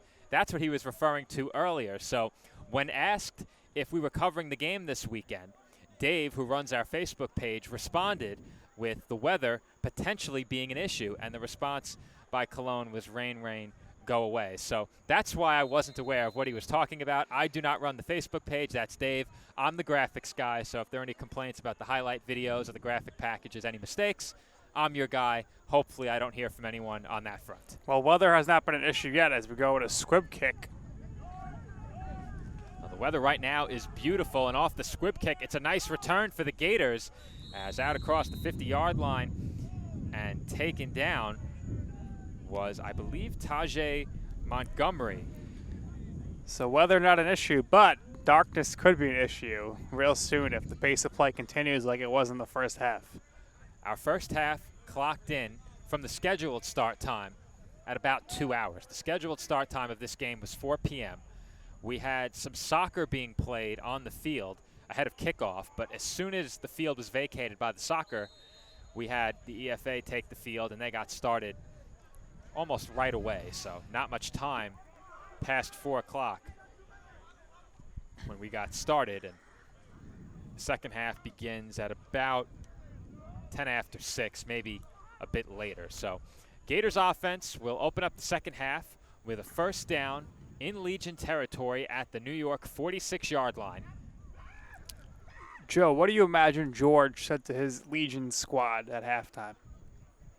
At the very least, come out, get a stop, and see where that takes us, because that's what it's going to take to get back into this game. And you know the Legion this early in the season are not conceding anything, are going to continue to play hard. And as for the Gators, Stefan Gnarly Bleezy Cologne back in the game. Taking a snap out of the shotgun. That handoff goes nowhere as ball carrier Shannon James was taken down in the backfield. Well, Legion, if anything, they're just playing to score their first points of the season. So that alone should be a motivating factor here for them in the second half. Perhaps, but I think at the end of the day, wins and losses are what motivates a lot of players, a lot of teams. And I know the Legion certainly aren't giving up on this game yet.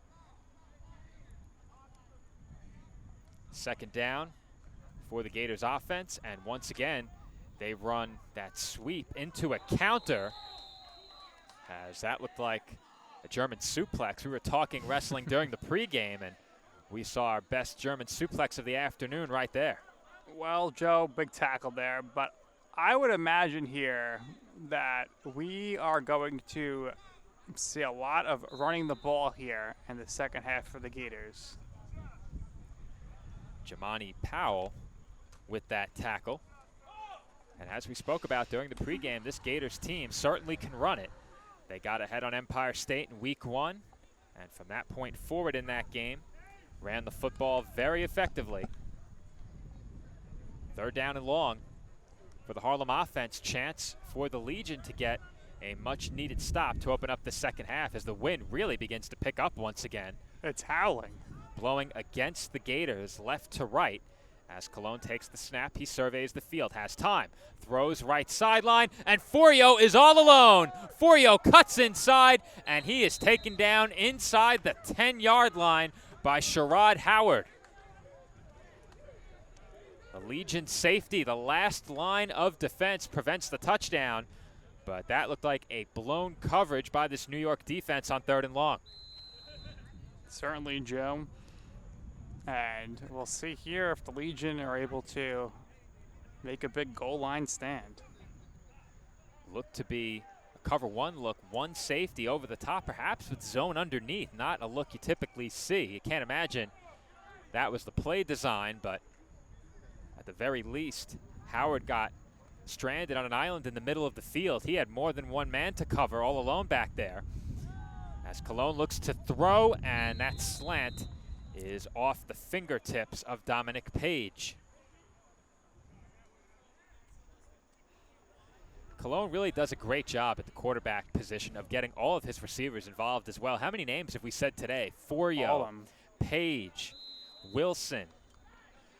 Earlier in the game, Henry Smith caught a touchdown. Andre Jamison caught a touchdown.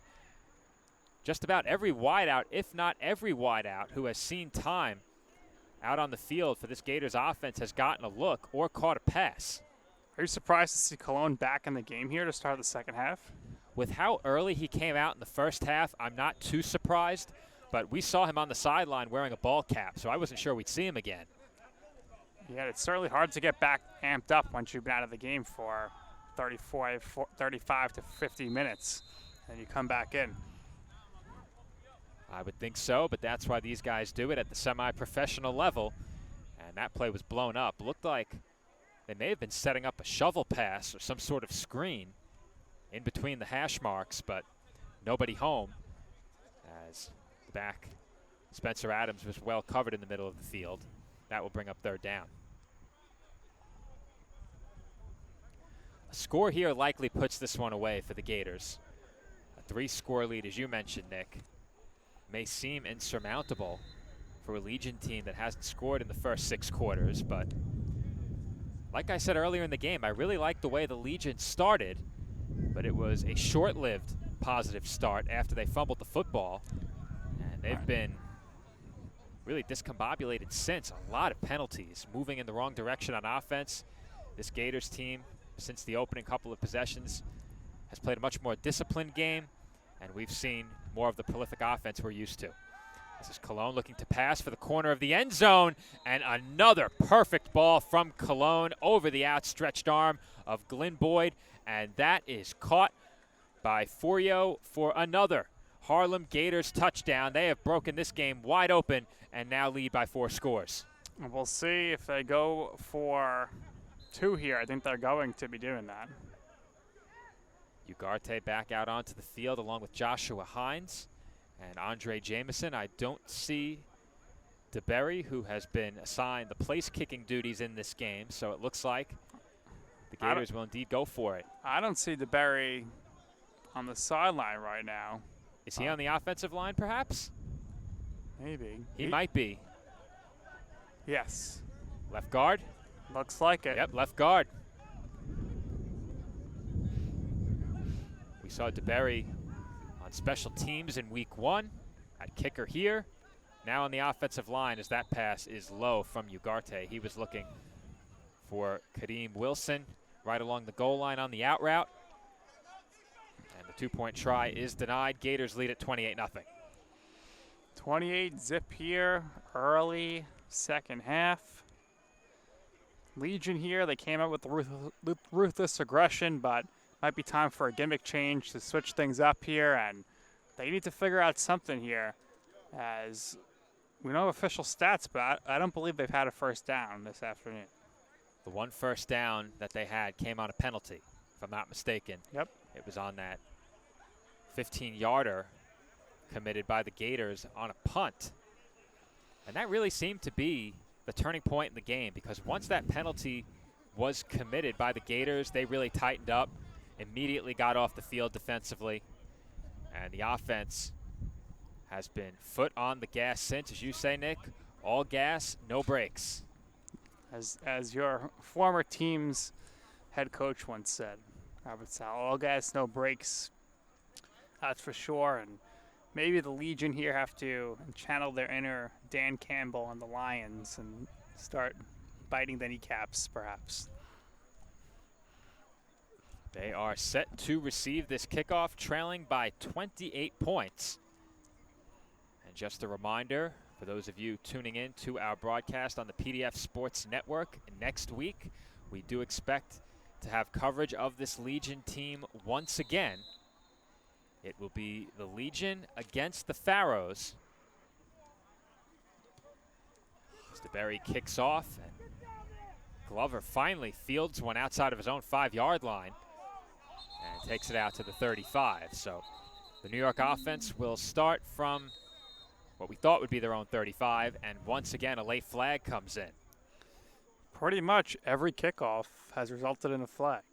We have had a lot of penalties in this game, and I said that during week 1 as well. Not as many penalties in the Bandits versus Demon Knights game in week 2, but here in week 4 we've seen a lot of penalties, and since the very beginning of this game, outside of the first 2 or 3 drives, most of those penalties have been committed by the Legion.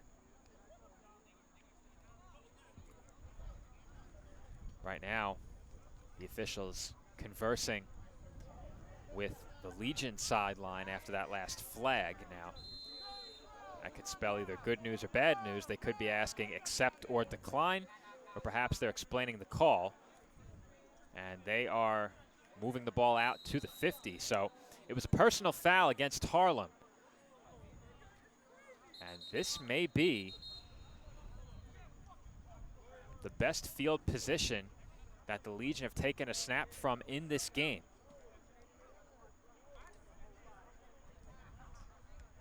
We had another whistle as New York headed to the line of scrimmage, so once again we await a snap.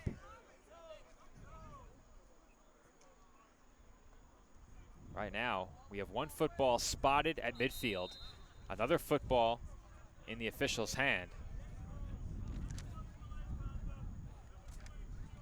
The wind continues to whip here at Saunders High School. Joe, we're going to have the ball pushed back now, I think, or perhaps, but they just called unsportsmanlike conduct on someone on Legion, and that's going to result, or it is a penalty unless they just kick the player out of the game. I'm not sure, because it looks like the ball is still at the 50. Not sure I've seen an unsportsmanlike conduct while a play was completely dead. Well, they're going to move the ball back now, so much for that great field position. And as we continue this delay here, it's been about 4 minutes in between plays. I wasn't all too concerned about our power supply earlier, but at this point, I'm beginning to become concerned. Yeah, the question's going to be, if we make it, if we don't make it, was everything going to get saved? I guess if you're listening now, it did. Well, we know that we've made it this far. We'll know when we haven't made it any further, as the handoff once again goes to the running back Romero, and he takes it across the 35-yard line to about the 36. So short gain on the play of about a yard, and once again we have a player down. You said it during the pregame, Nick. Far fewer players on that New York sideline as opposed to the Gators sideline, and they really can't afford to see players going down. Not that you ever want to see a player go down with an injury, but this New York team won that on this particular day really can't afford it. Taking a look at these two rosters, the Legion still have a very extensive official roster, a lot of players, but doesn't appear that all of them made the trip for this game. Well, not exactly the easiest place to commute to, but I don't really think it's that far from their home facility where they practice. Well, I can tell you that the commute from Staten Island was not pleasant. Oh, you know that line, the traffic was horrific? Yes, that was it.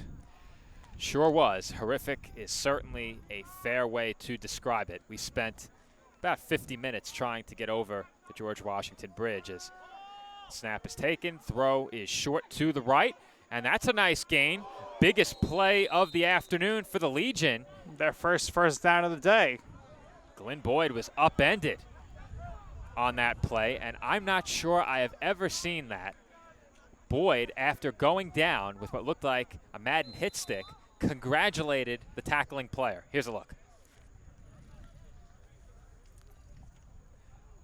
Off the reception, he cuts it toward the middle of the field, and he exchanged a high five with either Andre Simpson or Malik Liverman. Both wear number 28. Both are defensive backs. Some good sportsmanship there. That's always something you like to see after a big hit, as once again the handoff comes out of the shotgun, and Romero takes it forward to midfield. Ball came out, but the play had been blown dead, so the Legion will snap it from the 50-yard line, and it will be second down.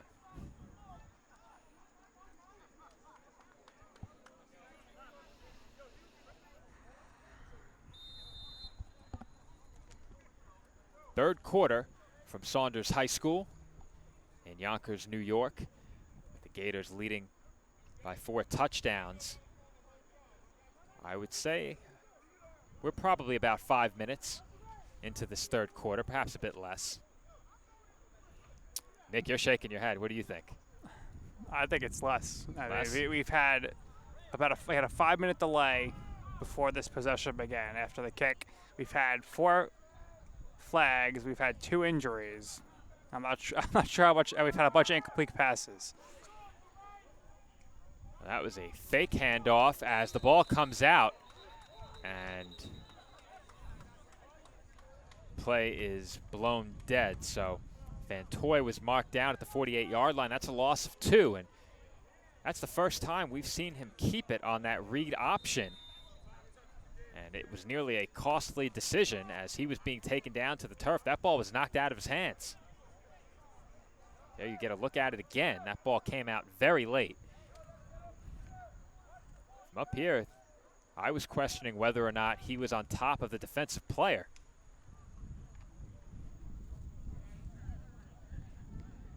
Third down for the New York offense, and you have to think that at this point in the game, this is 4-down territory. We'll see. Once again, shotgun set with 2 receivers wide. Fantoy takes the snap, pressure coming. He throws over the middle, and that pass is complete. Michael Merced Jr. with the reception, and that will be another Legion first down. That is as good-looking a passing play as we have seen all day from this New York offense. And that's a great throw under pressure by Fantoy as Harlem sent the blitz. And the Legion signal caller stood in there and delivered a strike over the middle. And that's a fearless reception by Merced Jr., who went up to get it. Certainly could have taken a hit on the way down, but it was a perfectly thrown ball that hit him in stride. First down from the Gators 40. Fantoy throws over the middle, and that is off the hands of Eric Golden. Golden shaken up. He's also their kickoff specialist as well, and I believe their punter. He's back to his feet.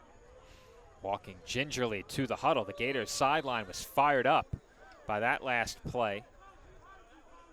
Fantoy didn't have much of a choice but to get that ball out. And you see Golden there down on the turf, helped up by a teammate. You said it, Nick. Punter, kickoff specialist, and tight end on the offensive side of the ball. Second down for the New York offense from the Harlem 40-yard line. Fantoy looking to throw. Looks left, throws left, and that is complete on the slant to Glenn Boyd. Nice catch there by Boyd. And that's going to be a big first down, and for the first time today, Legion will possess the ball inside their opponent's 30-yard line. Good rhythm here for the New York offense. Quick drop in the pocket for Fantoy. The last throw that was complete went to his left. The previous completed pass went to his right. Boyd and Merced Jr. will switch sides here. Boyd working along the near side, Merced Jr. along the far side. This is Merced Jr. in motion. He takes the handoff. Not much in terms of blocking, and a big hit along the Gators sideline. And that will fire up the troops once again for Harlem. I only have one number 2 on my roster, and that is Stephen Colon, so we know that isn't him. But a big hit nonetheless. And it's going to be second down for the Legion offense. Well, the other number 2 was the holder before for the extra point attempts. The rosters settle, I believe, in week 4, so this should be the last weekend where we have confusion regarding the rosters. We'll see. I'm curious if we can get a scenario in one of these games this season where we have 2 players with the same number on the field at the same time. I think that's definitely possible. I was actually checking the secondary for 228s as Fantoy steps up. Will he escape? No, he will not, as he is gang tackled back around the 50, and the Harlem defense continues to stay fired up. They are playing with a lot of energy on this drive as the Legion were marching it down the field. Now they have a 3rd and long. Well, there's certainly some energy coming from the Gators bench. Not much energy coming from the stands today, and currently not much energy coming from Legion's sideline. But a lot of these Gators players are still really focused here, and you saw that tackle there as 4 Gators defenders draped all over the quarterback. Just had nowhere to go at that point. And what was a promising drive is now going to be very difficult here, as it is 3rd down and very long, 19 yards. There's no doubt both teams are still playing hard here in this 3rd quarter, as it will be a 3rd and very long for the Legion offense. Shotgun spread set, 1 man in the backfield with Fantoy. He's back to pass. They set up a screen. The throw is off target. The blocking wasn't yet set up, but able to turn that play into something was Romero, and I think that's going to set up an attempt on 4th down. That was a heck of a catch by Romero. Laying out, going in the wrong direction. Belly flops, makes the catch, picks it up, gets some positive yardage. And Legion will go for it here on 4th and about 15. The Legion had the right play call. The Gators brought the house on that one. I think part of the reason that play looked like such a heavy blitz is because the blockers for the Legion may have vacated a bit early, but the blocks weren't set up when that pass was thrown, or at the very least the off-target pass negated the impact of those blocks. Either way, it's 4th down. 4th and very long. First down can be picked up at about the 20, so it's 4th and 15. Fantoy will have some time to throw, and that is intercepted.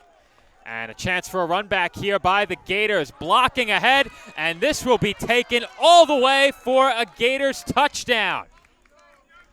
As I mentioned before, number 2 not on our official roster, but he has himself a pick 6 for the 5th Harlem Gators touchdown in this game. It is now broken wide open, 34-0 Gators. I would like to see number 2 stay out there now and try to correct his issues before, where he and his teammates there had issues getting the extra point off, but easy pick there for him, and number 2 takes it the distance. As you got a replay here on the screen, that one right in his hands, and he goes the 80 yards easily down the sideline, and he gets the pick 6. And the Gators now are way ahead in this one. And the score is now 34-0, and we will see if the Gators are going for 2 or 1. We should find out momentarily, but as I said before, no name on the roster for number 2. He is making a name for himself with big plays like that on the defensive side of the ball. I think they'll make a point of getting him on the roster for next week's game, as the Gators appear as if they will be attempting a 2-point try. So Ugarte will be the quarterback. Adams flanking him in the backfield. Jamison and Forio wide right. Wilson wide left.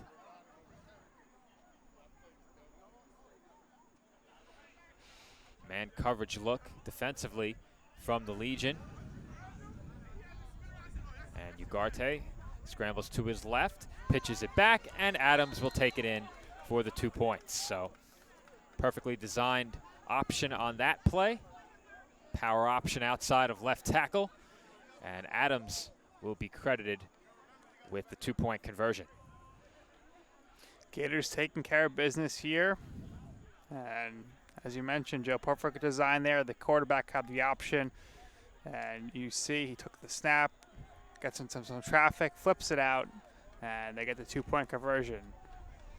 Now, this Gators team is certainly going to be a very dangerous team moving forward. They run the ball extremely well. They have 2 very capable quarterbacks. How often can you say that in semi-professional football? 2 players who could very easily make dynamic plays at any time. We've seen that on full display in this game from Cologne and Ugarte. Receivers getting involved all over the roster. We've had at least 5 different players targeted in this game for the Gators, and that's to be expected with these spread looks, but they get everybody involved on the offensive side of the ball. And how about this defense right now, pitching a shutout? They've been rock solid yet again, and if they can close this game out with a shutout victory, they would take over the league lead in points allowed per game, which would put them in first in all of the categories that we listed earlier during our pregame. Certainly a possibility here. Plenty of time left, I would say. We're maybe not even at the halfway point of the third quarter. We certainly are. You think we are? Yes. Well, there was incomplete passes. The clock hasn't been running the last about 6 minutes after the touchdown and the extra points, so I'm not sure, Joe. I think we're right at about the halfway point. We had the big sack, a couple of pass completions. The Legion attempted a couple of running plays as that's kicked straight out of bounds. So the Legion will start at their own 40-yard line. But Gators with a massive lead, and if you're the Legion, you want to come out on this drive and still continue to build something on that side of the ball. A lot of positives to take away from that last drive. For the first time today, Fantoy looked to be passing in rhythm and had pretty good protection until that big sack that really derailed the drive deep in Gators territory. Yeah, that was a killer for sure. And then later on, you get the pick six. And number 2 made that interception, took it back to the house, and looks like his reward for that is that he's not in the game for this next possession. I'm sure we'll see a lot of defensive mixing and matching in this game moving forward for the Gators, getting as many players out there as possible, now leading by 36 points. We'll see if the Legion look to get anybody in on either side of the ball that hasn't gotten action yet in this game. But if you're the Legion, I said this in week 2 in regards to the Bandits, but if you're the Legion, you really were looking for a bounce-back performance following the rout at the hands of the Bears in their first game of the season. That game was a week 2 game, and unfortunately for New York, they haven't had that kind of effort here this afternoon. We had a game through 1, and things really began to spiral out of control late in that first quarter into the second quarter. Gators led 22-0 at the break and now lead by 36.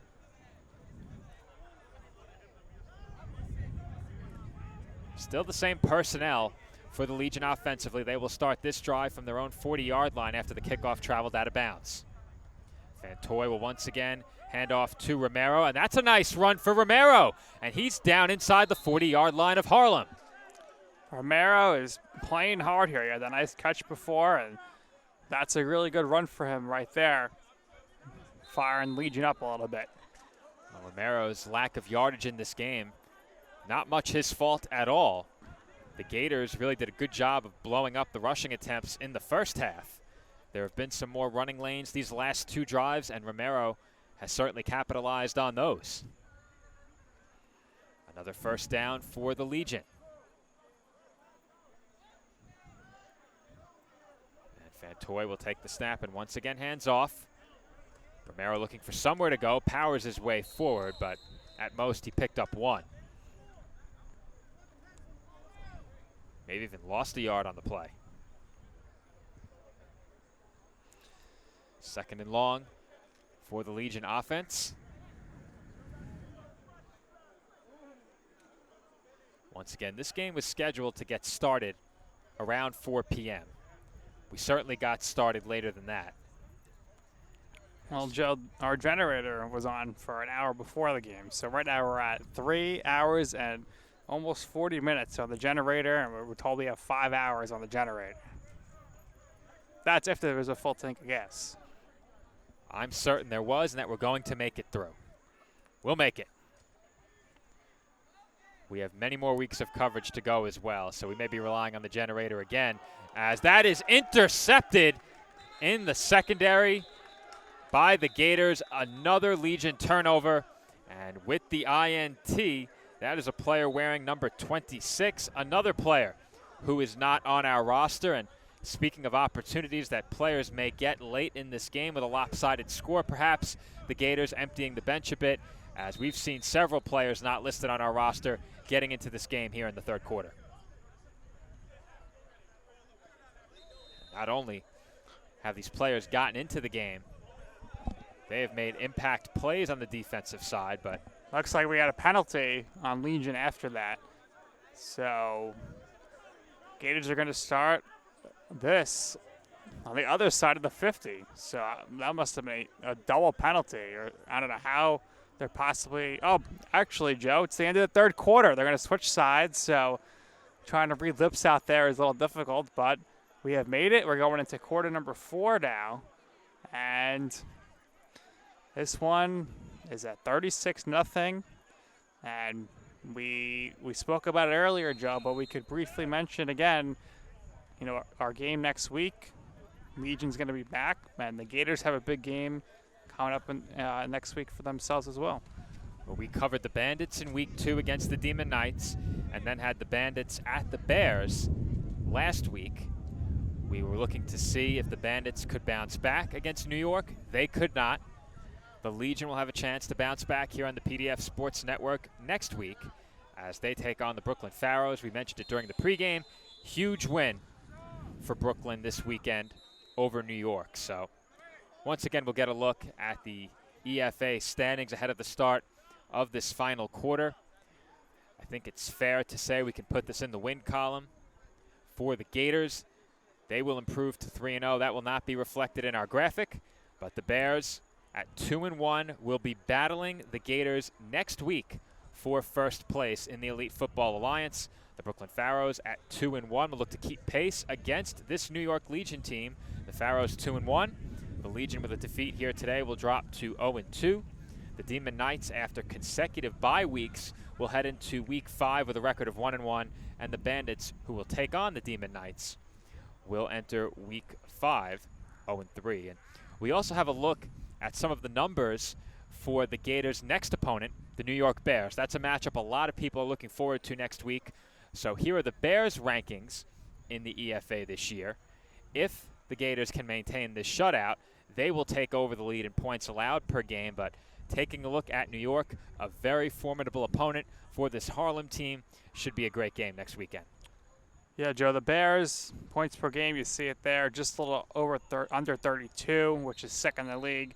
As far as what they're scoring, Gators first in the league. Points per game allowed, 11, which is first. Yards per game, they're second at 261. Passing yards, 171.5. They're second. Their rushing is also second in the league at 89.5. So you definitely know they have a balanced offensive attack. That is for sure. A battle of two teams next weekend with very balanced offensive attacks. Both the Gators and the Bears fit that description. Should be a big one next weekend. We'll do our best to update you when we broadcast the Legion and the Pharaohs, as that play is blown up at the line of scrimmage, and taken down hard was Collymore, who received the handoff from Cologne, who's still in there under center.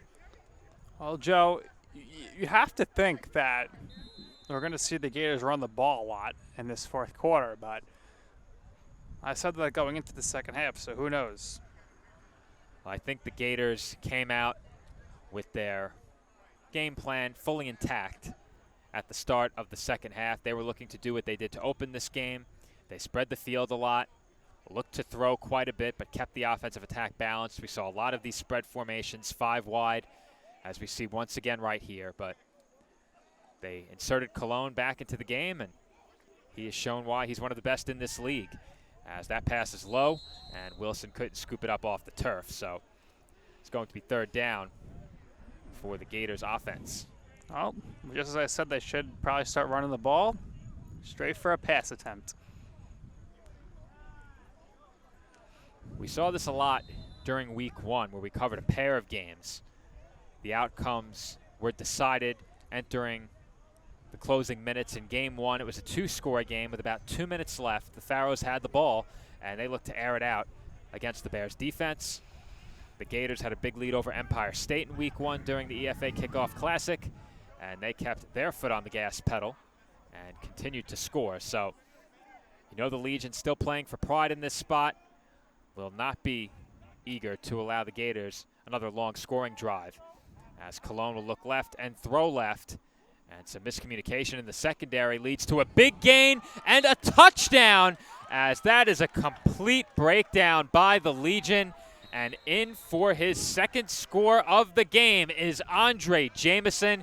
He caught that ball at about the 40-yard line, and somehow the Legion couldn't bring him down along the sideline after a miscommunication in the zone coverage. You know Cologne is going to love that, as he is going to lead to his league-leading stats in touchdowns and passing yards. And you see there, he takes the snap, flings it over to the sideline, and then just a missed tackle there. And no one else is able to chase down Jameson, as he then does some sort of a high-step crawl to the end zone for the touchdown. Impeccable camera work on the celebration by Pat Gilorenzo, positioned in front of us. He's been standing all game long. We appreciate his work. And, of course, there's no replay without our engineer, Louis Matrone. So Gators will line up to go for 2 as the wind continues to pick up. Nice cloud coverage, though, late in the afternoon after we arrived to some very hot weather. I think I have the beginnings of a sunburn developing. I don't handle sun very well.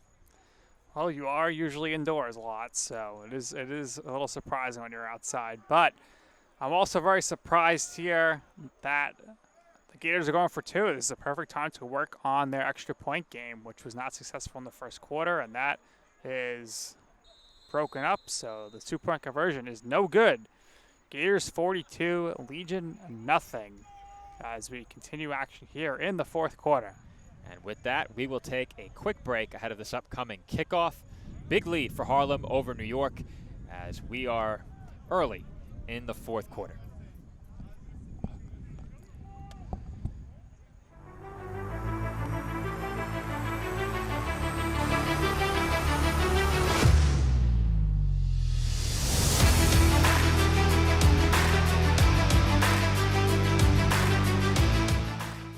You can't have football without barbecue, and there is no barbecue without the Rib Room's Black's Barbecue, official partner of the Elite Football Alliance, serving up rib plates, chicken plates, and combo plates now.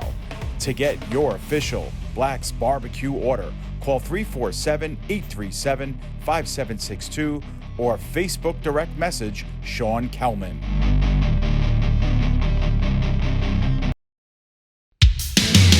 Unbeatable Tires and Accessories LLC is your tire for all seasons. Visit us 7 days a week and call us now at 347-879-3100. A tire for all seasons at Unbeatable Tires and Accessories, official partner of the Elite Football Alliance.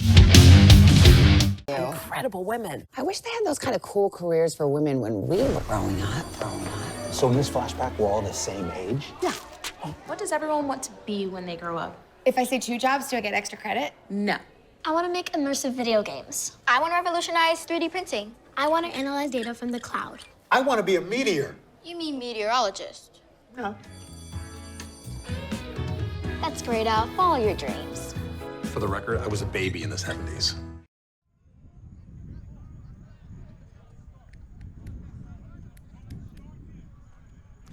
And we are back here at Saunders High School in Yonkers, New York. Gators up big, 42-0 on the Legion. And we are awaiting kickoff here. Once again, Nick Durst here with Joe Foreman, Louis Matrone, and Pat. Pat's on camera, Louis engineering, Joe and I on the call. And we are awaiting the kickoff. Seems to be some confusion on the field, but here we go. The kick is off, and it's down the middle. It's good. Goes past Glover. Glover goes back, retreats, takes it out to the 20, and goes down there. And that is where Legion will begin, as Glover returns that one to the 20, and the Gators defense heads back on to the field. A nice job there by Glover to get that ball and run it forward.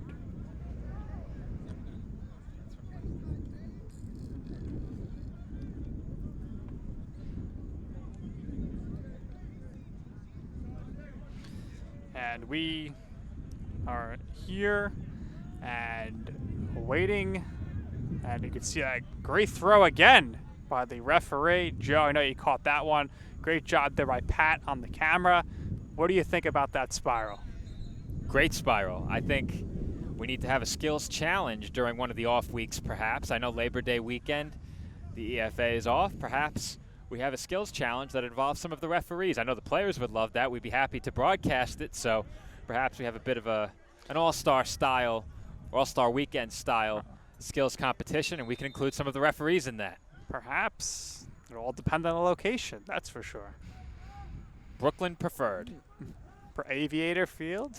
Perhaps. Maybe the College of Staten Island, you never know. Well, if the College of Staten Island were ever to take up football as a program, I'd be a very happy man. Don't get the chance to call football regularly, and for that reason, we are all the more excited to bring you Elite Football Alliance coverage each and every week. Week 1 took us to New Rochelle. Week 2, Medford.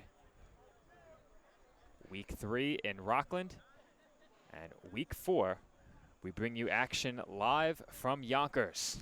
That's the beauty of the EFA. You never know where you're going to go, and you get to see all these different towns on a weekly basis. The only negative that comes with these venues is the lack of a press box setup. That is the only negative takeaway I have. The distance, a bit far, but I typically don't mind that. I think the traffic on the George Washington Bridge is the only negative. That was a negative, definitely. But we are at the mercy of the weather, so when there is no press box, sometimes we have to make a decision on whether or not we are going to cover at the last minute. Fortunately, the forecast cleared up for the better yesterday, and we got the green light to proceed with today's stream. So once again, this is Joe Foreman on the call alongside Nick Durst for the PDF Sports Network. We have a third down upcoming for the Legion offense as they trail big in the fourth quarter. They did complete a pass and are within a couple of yards of the sticks. First down at about the 30-yard line, so upcoming is a third and about 1 or 2 yards. Lewis says inches. I believe him. It's inches. And it's a direct snap, and that will go for a nice gain as we have another big collision on the play. And that will be enough, more than enough, for a Legion first down as we have another player with the jersey tucked into the pads. But I believe that was number 8, Glenn Boyd on the carry, or at least a player wearing number 8. I don't think that's Boyd, so we may have two number 8s. Romero? It could be Romero, you're right. I think that is Romero with the pads covering his number. So he hadn't been sporting his jersey worn in that matter throughout the game. I just assumed it wasn't him. And you know what happens when I assume. You could always assume wrong, so. But it's tough when you don't have the rosters with, the multiple players. It's very challenging. Pat emphatically signals number 9, so he's right on top of it. That is Romero. Back to throw is Fantoy. He's flushed out of the pocket toward the near side, and that one is caught along the near sideline. What a grab by Vaughn Gooding, who reached up and tipped it to himself with one hand. He got it in. A really good catch by Gooding there. Tips that one up. Has the defense all over him. The whole Gators bench tiptoes along the sideline, taps it into his own hand, makes the catch. And nice gain there for Legion. Legion will have a second down and about 5. The Legion offense has been much better later in this game. Still looking for their first points of the season and their first points of the afternoon. Handoff out of the gun. Goes to Michael Lopez, and he takes it out to the 50, where he is stood up, and the play was blown dead. Legion can't believe it. They are not happy on that New York sideline. And number 42 is fired up and voicing his frustration towards the referees. That's Sergio Mencia, who wears number 42, linebacker for the Legion.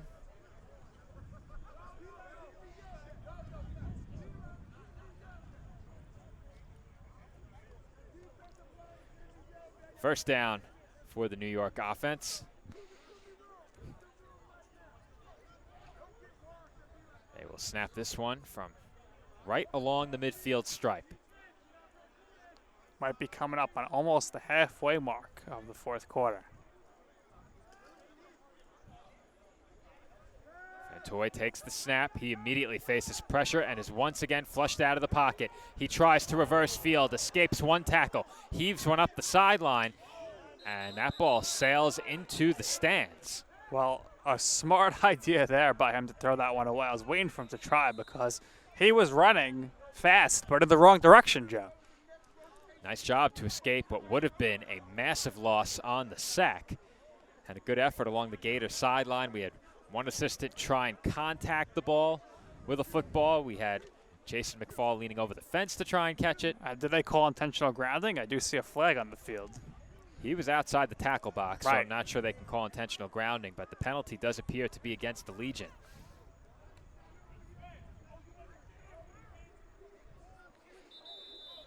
See what the call is here.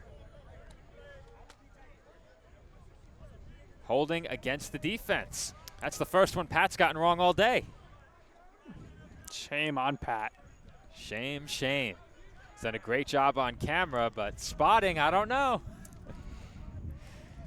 Pat's got to do a better job zooming onto the official huddles to read their lips. We don't want any of that. If it's the official huddles as in officials, the referees, that's different. Because we, on most occasions, cannot hear the verbal relaying of the call from the official. That last one we did. So a hold against Harlem moves the Legion to the Gators' 40-yard line. They have a first down here. They've moved the ball in spurts during the second half. Looking to put together their first scoring drive as the handoff is taken by Lopez. He patiently waits for a hole to develop and moves forward to the 42 for a gain of 3.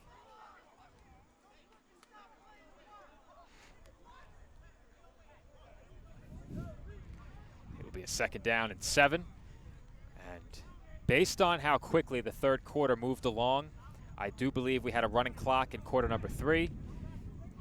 I would think that is going to be the case again here in quarter number 4. So a running clock, really? We had a running clock in the fourth quarter of the Gators Demon Knights game back in week 1. I don't believe they ran the clock until very late in the Demon Knights Bandits game in week 2. I wasn't on hand in week 3, and we certainly had a running clock in the third quarter here.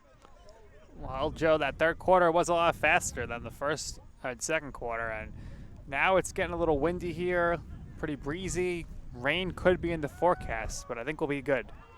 That throw goes to the far sideline. It's a good one, and that is dropped by Michael Merced Jr. That was a good throw by Fantoy. Dropped it in between a pair of Gators, and tough play there for Merced Jr., but I'm sure that's a catch he knows he should have made.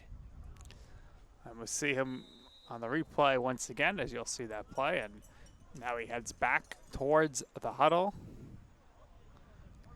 Very dejected there, but 2 defenders were around him.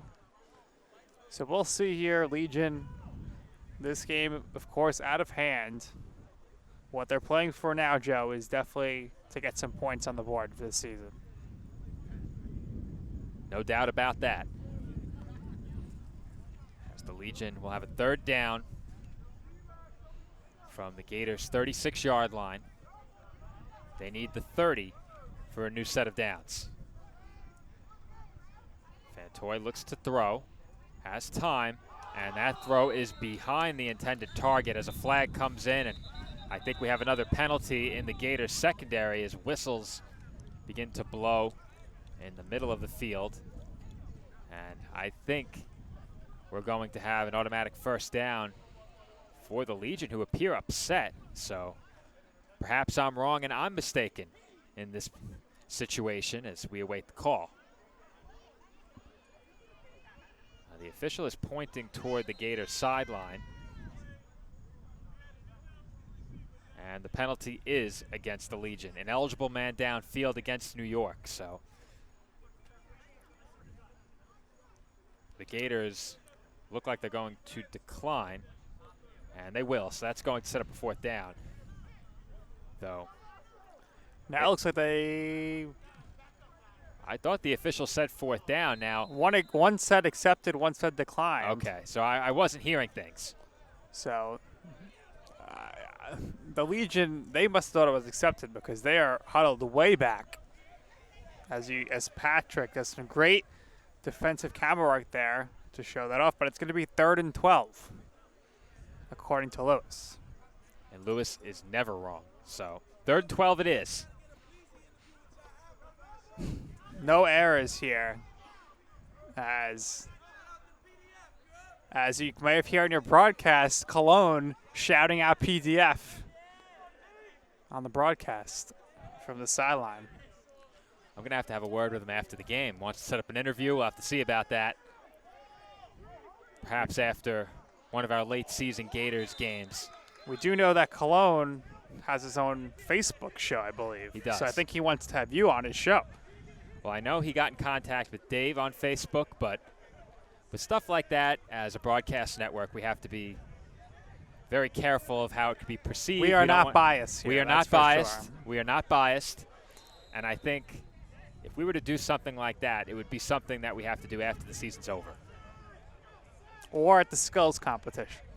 The skills competition could be a great opportunity, but Gators team in high spirits along their sideline as we have a Legion 4th down upcoming, and this could very well be the final snap of the game for the Legion if they don't convert here.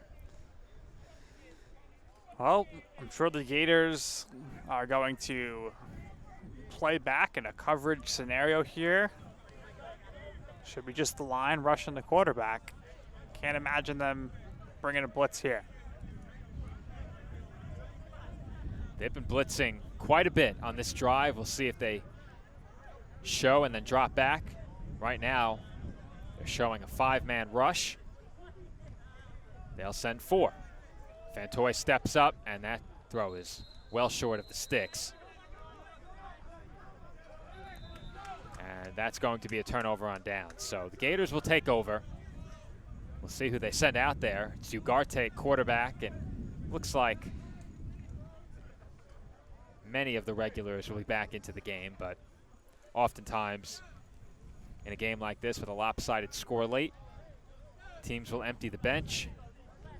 The Gators have a very extensive bench, a lot of players on this Harlem sideline, but Cologne coming back in. Cologne.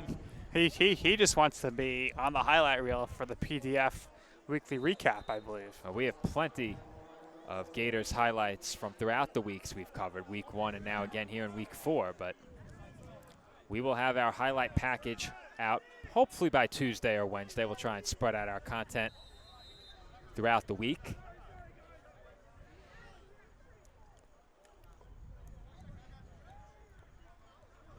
Considering how fast the third quarter moved, I would have to say that we are nearing the final 5 minutes of the game. I would think we're nearing the final 5. We had a lot of stoppages on that last drive, but I think we're nearing the final 5 minutes.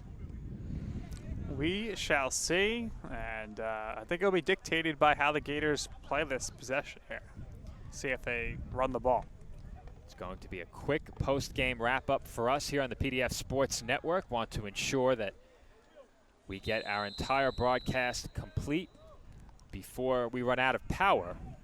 And we are very thankful for the power supply we were provided with, because the nearest outlet is about 50 yards down the field around the back of the right side end zone, right side of your screen, and beneath the scoreboard. So that would have been many feet of extension Pat shows cords. you there, and also that box was locked, so we had no access to that. But luckily, the owner, the head coach of the Legion, George, who is a great man, he had his Craftsman generator ready for us, and we've been able to broadcast this game for you. Well, that was Hines on the carry, and play was blown dead. No fumble, and the Gators will have a third down from the 45-yard line.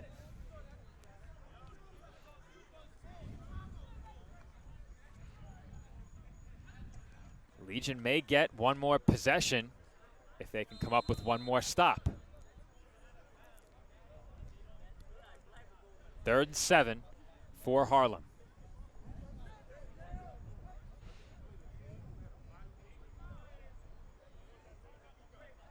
Man in motion. Handoff is faked. Screen set up to the right. And the catch is made.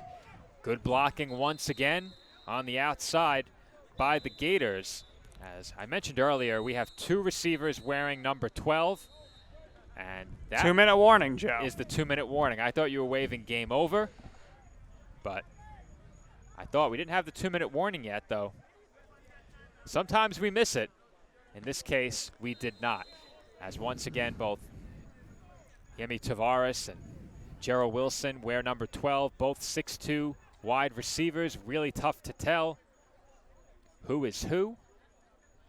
The only difference I can spot based on the roster listing is the weight. Wilson goes 6'2", 200. Tavares 6'2", 180. I would guess that's Tavares. If I had to guess, that's Tavares.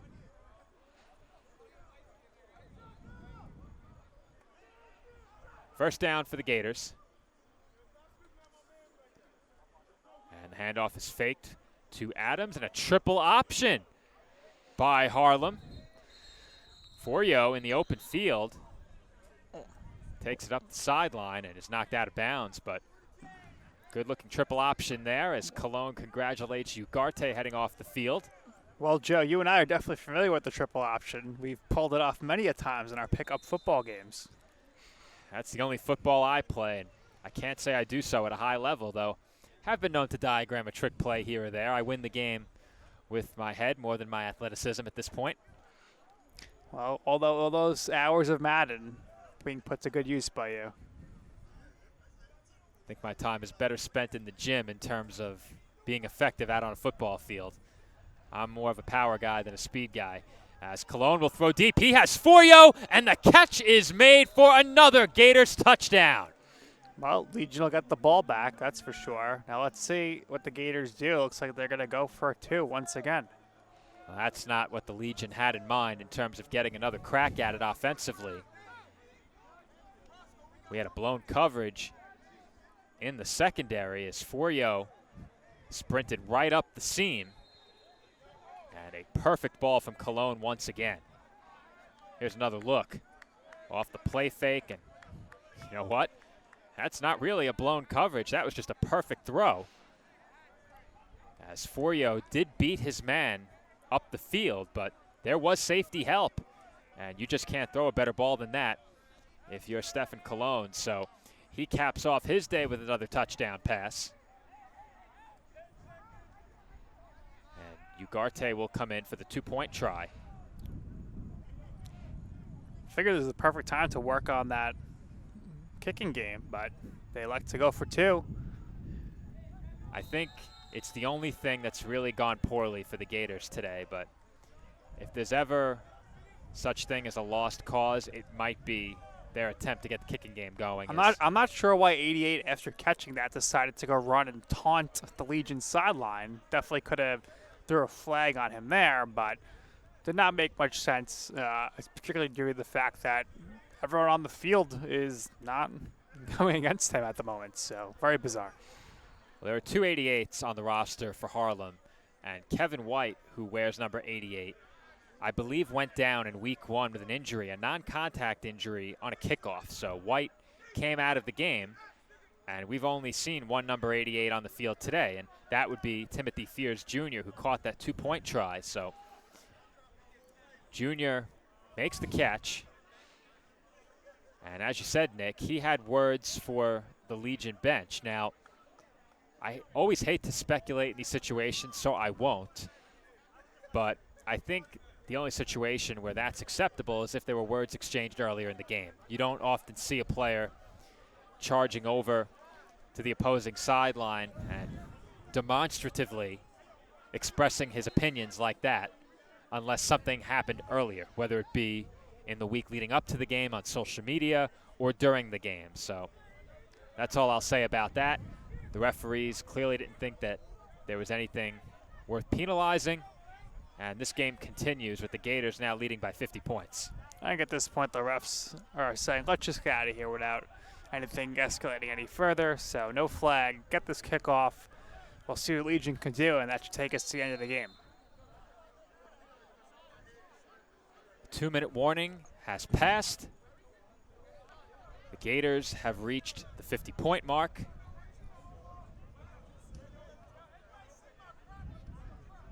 We are awaiting another kickoff from Harlem. Harlem only has 10 players on the field right now, I believe. Not Harlem, the Legion. Let's see if we can count quickly. You're correct, Nick. They had 10 on the field.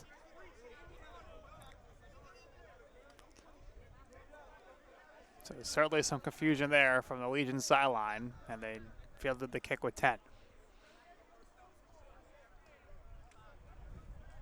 So the Legion will come out for what we anticipate should be one final possession. We thought so before. Quick 3 and out, or an interception. Could go back the other way, and Harlem has 3 timeouts, so you never know. Do they look to throw the ball is the question. And absolutely.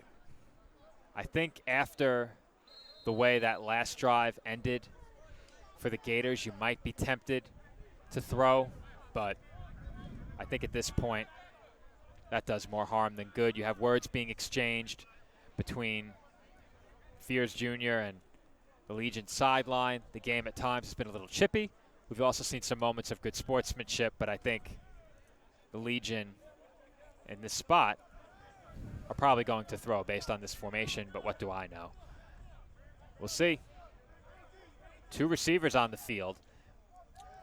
That's Gooding in the slot position on the right. And the handoff, once again, goes to Romero.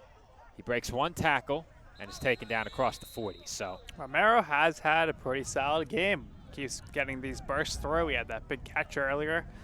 So no giving up in him right now. And he continues to run hard. Big gain for the Legion. And maybe we get another play here, and that might be the end of the game. 45 seconds left, Joe. All right. So we should have at least 2 plays to end this game. This is probably it, unless the Legion hurry.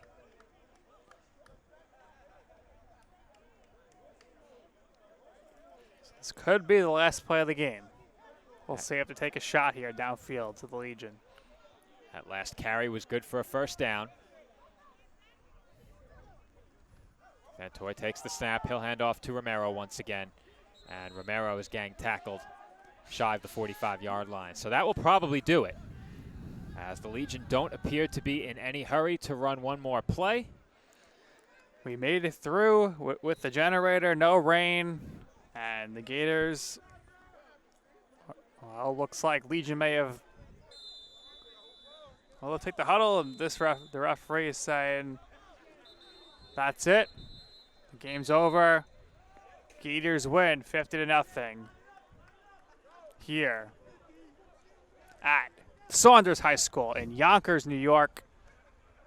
So once again, Nick Durst here with Joe Foreman, and Joe, it was quite the game here this afternoon. Well, we had another lopsided result this weekend. We don't have an official final, but it was a big win for the Pharaohs over the Bandits. And here at Saunders High School in Yonkers, the Gators pick up the big win over the Legion by a final score of 50-0. At the bottom of your screen, you can see where to follow us on Facebook, YouTube, Twitter, and Instagram. If you're watching this broadcast, that means you are tuned into our YouTube channel at the PDF Sports Network. Be sure to like and subscribe. Next week, we will be covering the Pharaohs taking on this New York Legion team, so be sure to tune in for that.